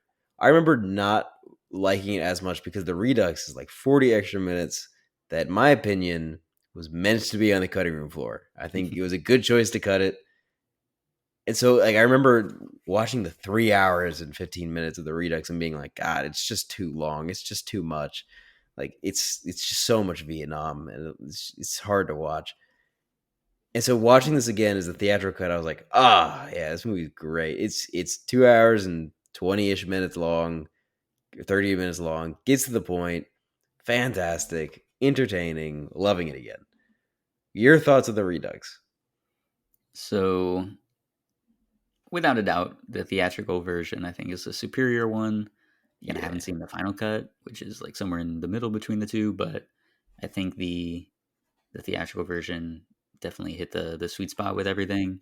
The two major scenes that I identified, obviously the French plantation stuff, but then also earlier in the film, before that whole boat massacre thing, which they talk about in the documentary, it was that one that they shot during the typhoon. So it was rainy, and they come up on some camp, and they ultimately, like, he makes a trade for fuel. Like, he gives fuel over so that the boys can have time with the Playboy bunnies that are there. Like that's where the Playboy bunnies ended up. And I just yeah, this one definitely needed to be on the cutting room floor. So I because yeah, they had the same thing of like who's the CO, who's the commanding officer. It was just playing those same beats that we see in the Dolong Bridge, and then I don't get the motivation of Willard giving over fuel to them so that again his crew can like have time with the Playboy bunnies. Like I don't know why he would care about that if he was like, oh, I'll give throw him a bone again, something like that. But again, if he's just focused on the mission, he doesn't really care about like the interpersonal relationship with them. Why is he trying to get friendly with them or give them some sort of payoff here? And Mm-hmm. then I think some of the moments with the Playboy bunnies is done well. Like again, it's that absurdity of Chef is like calling the one that he's with by like a completely different name. Like it is not the one that he's imagining. He's just trying to get her to uh, essentially be like he puts a wig on her and everything to be like that one that he's imagining and that he wishes would be there. And then Lance is like talking with a Playboy bunny that just wants to be heard, and she's like going on and on about like no one really understands me or wants to listen, and he's just like slowly like disrobing her. And so I think there's some value to that of again just like the absurdity of what's going on there. I think some of the direction too, like the her face, the one that Lance is with, her face is like cut out. You see her mouth and her body, but you don't see like her eyes. And again, just showing like they're not even seeing these women as people here. They're just using them for their own ends. There's some value to it, but ultimately it doesn't offer anything. It raises more questions about Willard. Um, and I don't really like that they brought the Playboy bunnies like this just to again essentially be like prostitutes for the soldiers there. I think it makes the soldiers less likable. It just is an unfortunate way to use the Playboy bunnies in that. So I just don't think it was needed. Um, the French plantation scene. I think the burial of Clean was nice, and I think the very opening moment when they stumble upon that French plantation, and then all the soldiers, like all of them, show up out of the fog and the mist. I think Mm-hmm. that was well done and effective. I think just the whole conversation that takes place, and then afterwards, when the one lady is again like disrobing and putting Martin Sheen to bed and like talking to him about you have love and you also have hate. Like there's just two sides to you. I just think all of that was needless. Like I think all of Yeah. that is just already conveyed so well in the like spirit and tone of the rest of the film. And also the whole thing of like, oh, there's two sides to you. Like that comes up in the Kurtz conversations as well. The Better duality of than like man. anything could be done before. But yeah, that literal like these people that can do such awful things but are family men and have children and have love. Like that's just delivered so much better later on. And it drags the pacing right before we get into that confrontation with Kurtz. And so I like in the theatrical cut how it gets more and more like psychedelic and hallucinogenic as they get closer to the heart of darkness, to that end of the river to where Kurtz is at.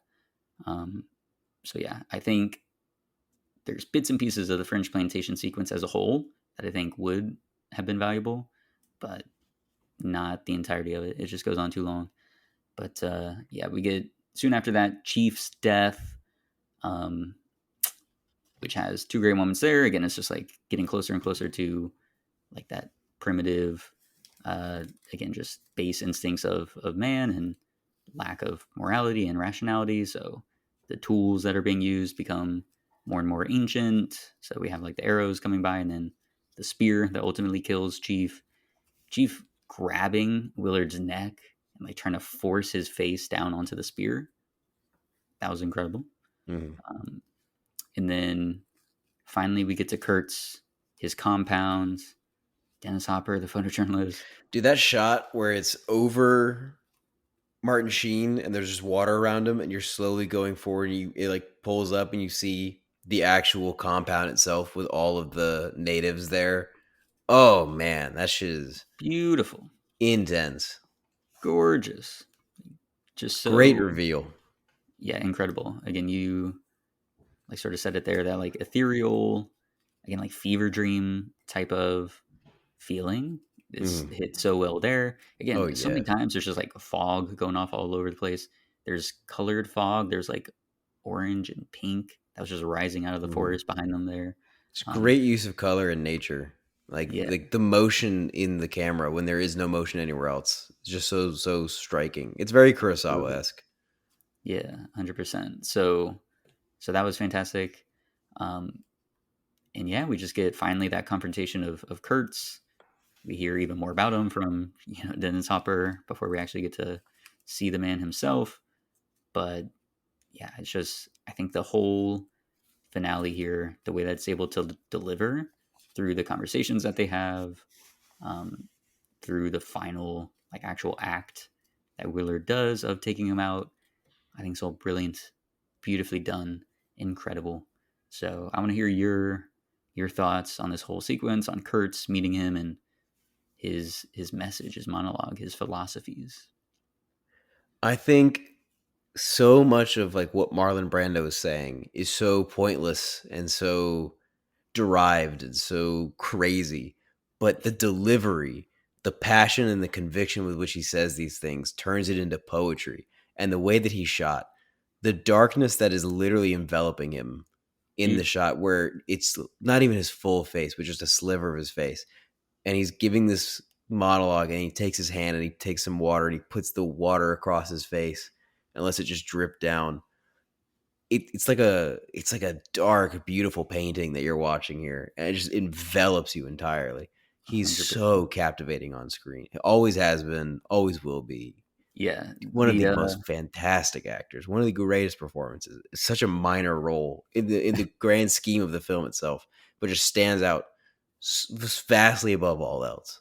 I mean, yeah, it's remarkable that that first meeting they have, where yeah, he's like just in his bed, and then he gets up, and again, he's shrouded in darkness for so much of it. And then finally, we get to see him sort of peeking through the light. It's just his head, and he's just like rubbing his head. And then finally, at the end of that, he shows again not his full face, but just like half of his face, and we're able to see his eyes as he's locked onto Willard, and you can see like the craziness, the madness that's in there, which is insane how Brando's able to convey that. But yeah, when he delivers that whole "you're an errand boy, sent by You're an grocery clerks errand to boy collect the bill," sent by grocery clerks to collect the bill. you got to hit that grocery one more time. I want to hear Grocery clerk. Fuck. I can't do it, dude. I can't do it. it. God damn you, Brando. Sent by grocery clerks Grocery to clerks collect the bill. to collect the bill. That was pretty good. To collect the bill was really solid there. To Again, collect just the that bill. grocery, the way he says I'm it. doing a little too much Corleone. I'm doing a little too much Vito. To collect the grocery Making it too Italian. to collect the bill. To collect the bill. But yeah, that was incredible. Also, the moment too where he clenches his fist when Willard is like, "Oh yeah, they said you were totally insane and your methods are unsound." And then of course I reply of like, "Oh, are my methods unsound? What do you think?" And he's like, "I don't see any method at all, sir." So just that like back and forth that they have there about what's really going on with his operation, just spectacular stuff. Yeah, he's He great. later on when they have that second sort of like confrontation, once again, the cinematography in that moment is just off the charts. The performance is off the charts. You see, once again, he's like mostly shrouded in darkness. Amazing contrast there. And then he, there's like just slivers of him, like his one eye that is more towards the darkness sometimes will come into view and he leans a little bit. His mouth as well is most of the time shrouded in darkness, but sometimes it'll like peek up into the light. And so you're just captivated. Like it's like you're more focused on him, trying to see those moments when he does enter the light a little bit because you want to see his emotions. You want to see everything that's going on in his head playing out on his face. But so much of it is shrouded in that darkness that it makes you have to look harder, look closer. It's just brilliantly done. There's like this shadow that constantly moves over his face as well, completely unmotivated. Like I don't know where that's coming from, but it works so well. Like who cares? It's phenomenal. And then that whole moment where he talks about the inoculation of the children's arms, and then they get hacked off, Hmm. and then he sees that as like the great revelation of like, wow, that's it. That's a eureka moment of there's these people, these men again. They fight with their hearts. They have wives. They have children. They're family men, and yet they can do something like that, something so vicious and cutthroat and just awful, but they do it, and that's what you need to do. You need to like cut out morality, as he says. You need to make horror and moral terror your friends, otherwise they'll be enemies. And then just the way he says too of like the the will to do that, the strength to do that. If he had 10 divisions of those men, the war would be over. It's just, I mean, you're listening to again the mad ramblings of somebody, and yet it's insanely captivating. It's horrifying. Um, it's just it captures the full spectrum of everything. Like it's wonderfully done. Um, so yeah, we'll soon wrap up our discussion here, but I just want to throw out two questions to you. Yes. One, why does Kurtz want to die? And two, what does Willard's actions of him ultimately going through and then what he does after, what does that say? Like, what's it trying to say about Willard or about Vietnam, about everything? I'm throwing these out just because I have like wrestled and gone back and forth with the answers to these questions. I don't think there's a particularly like correct answer to them. I just find it fascinating that this, again, so complex and layered film can have like this very clear conclusion that we have here. The whole question of like, will Kurtz die, will he not, is answered, but it still leaves Hmm. some like lingering questions and things to ponder. Um, and I think that's part of what's so beautiful about it. But I just wondered if you had any thoughts on those particular things, like why did Kurtz want to die, why did he want to end it, and what does Willard's actions ultimately say?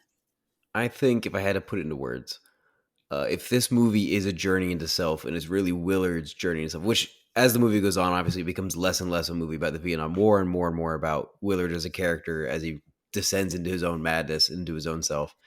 I think if that's the case here, then Kurtz is the end point of getting to that sense of self and discovering that madness, that insanity, that animalistic instinct nature within the human being that is the duality of man in itself, which is such a cringe thing to say, but it is that pure animalistic nature that is so because of our taming of humanity and because of our expanding consciousness, we are so self-aware of the animalistic nature that Kurtz himself is self-aware that he is the embodiment of animalism and of insanity and of insane instincts and craziness.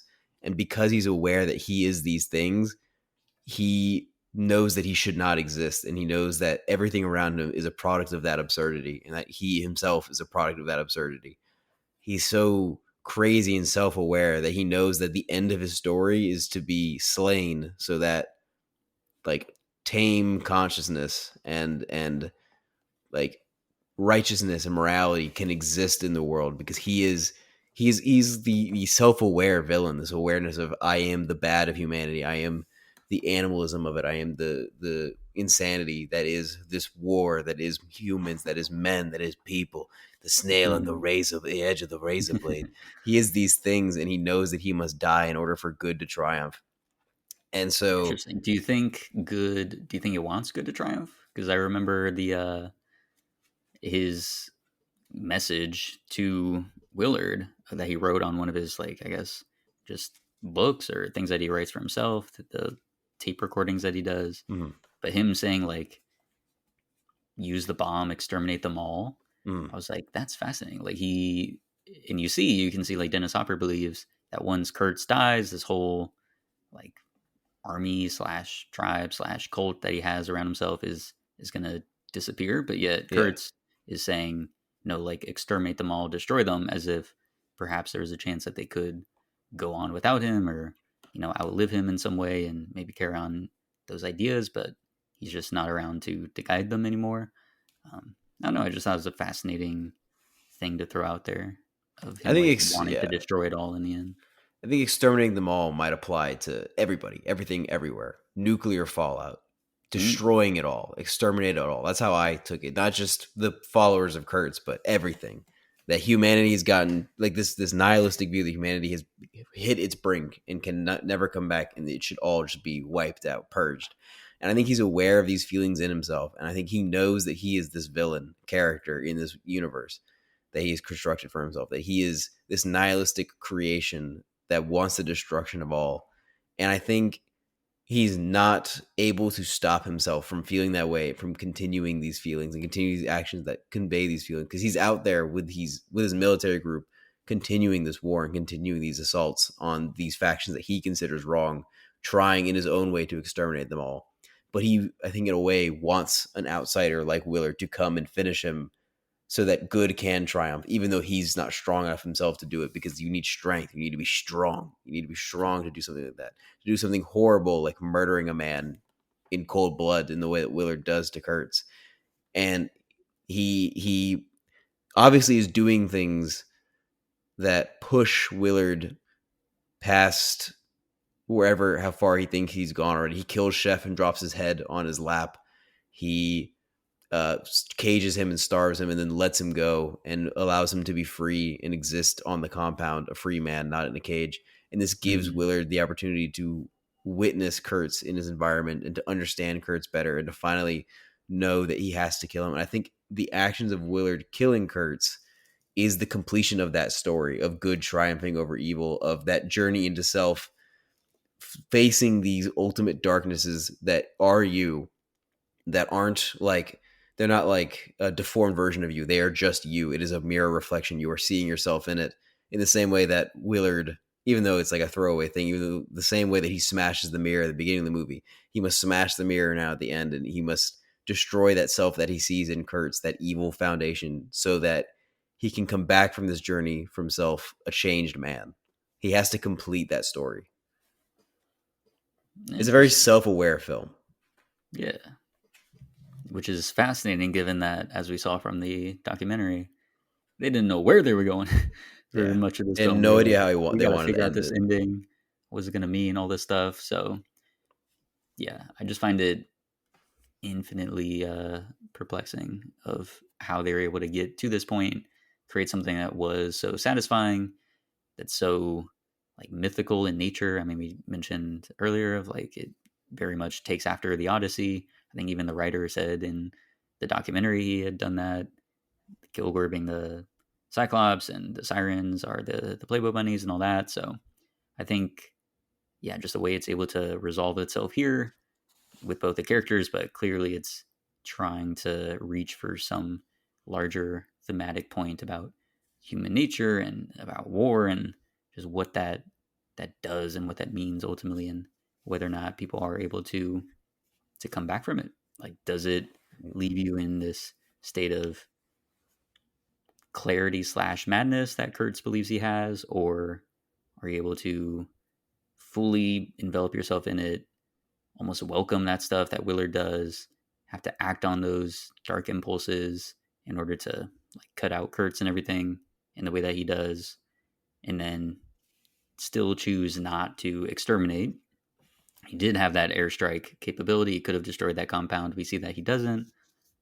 He grabs Lance, like brings him along, and they leave. Like he doesn't stay behind and become the new Kurtz and become the new god to these people. Like he heads out. So I think there definitely is a positive uh like bend to the ending that we have here. He survives. Um, like yeah, he survives, but he also I think maintains some humanity, which is so fascinating because again, it's not like he started out with much humanity, and we see that horrible action he did on the boat, killing that woman. So The yeah, I think it callousness with which he handles the death of the other crew members. exactly. So it speaks to this odd optimism of like someone as far gone as Willard, who also probably by the ends like agrees with Kurtz about everything of like, yeah, you need to be insane. You have to embrace the horror of like just killing Mm, people and being yeah, ruthless and not caring, not judging yourself in order to yeah. succeed. And then But that's the you journey into self. That's the point, is that he gets there and he sees himself in Kurtz. Like, he and Kurtz are one and the same. They are the same person. Kurtz is just that pure embodiment of the part of himself that he despises, the part of himself that is nihilistic and evil and thinks wrong of everything and everything in the world, and thinks that the world is coming to an end and wants to crush it all. He's that pure embodiment of those feelings. And the start of the movie is him being given that journey to go forward, and so we know going forward he needs to kill that part of himself. But as we get deeper into it, he becomes less sure if he can do it, because he's becoming more aware that this is still a part of him. It's really him. It's him that's Mhm. going there, and it's him that he's going to find. He doesn't know if he can kill a part of himself, because it's a hard thing to do, but he does. He ultimately does, because ultimately that is the triumph of the film. That is the triumph of the journey into self, is you're getting there to kill the part of you that you need gone, even though it is a part of you. That's the hardest part to get over. Right. And I think I would even turn it, or I guess just take it a bit further. He does kill Kurtz, but I think that doesn't mean he like kills that piece of himself. I think it just means he's able to reconcile with it and not Mm, descend into the full madness that we see Kurtz did. of course. Where again, Kurtz like characterizes himself as wise and has clarity, but he like in one way or another invites death. Like he lets Willard take himself out because yeah, I just don't think he's able to live with, as he says, like the horror of knowing Mm, the depths of humanity's cruelty and you know the advantages of that in war, but just the disadvantages and the toll that it takes everywhere else. So Willard is able to confront that and then overcome it. We see that through him like killing Kurtz. That's the act of like doing it, but I don't think that means he like fully is dispatching that from himself because he can't. I mean, that's innate, that's human nature that's in us, but he's able to live with it at least, not let it overcome him, define him, and he's able to still come back from it, as we see of him getting back on the boat, not killing the rest of the people, taking Lance with him. So he's able to like get to the same point as Kurtz, share a lot of those same beliefs. Again, like look at him as one and the same as him, but he doesn't fully fall to the same depths of madness and darkness that Kurtz does.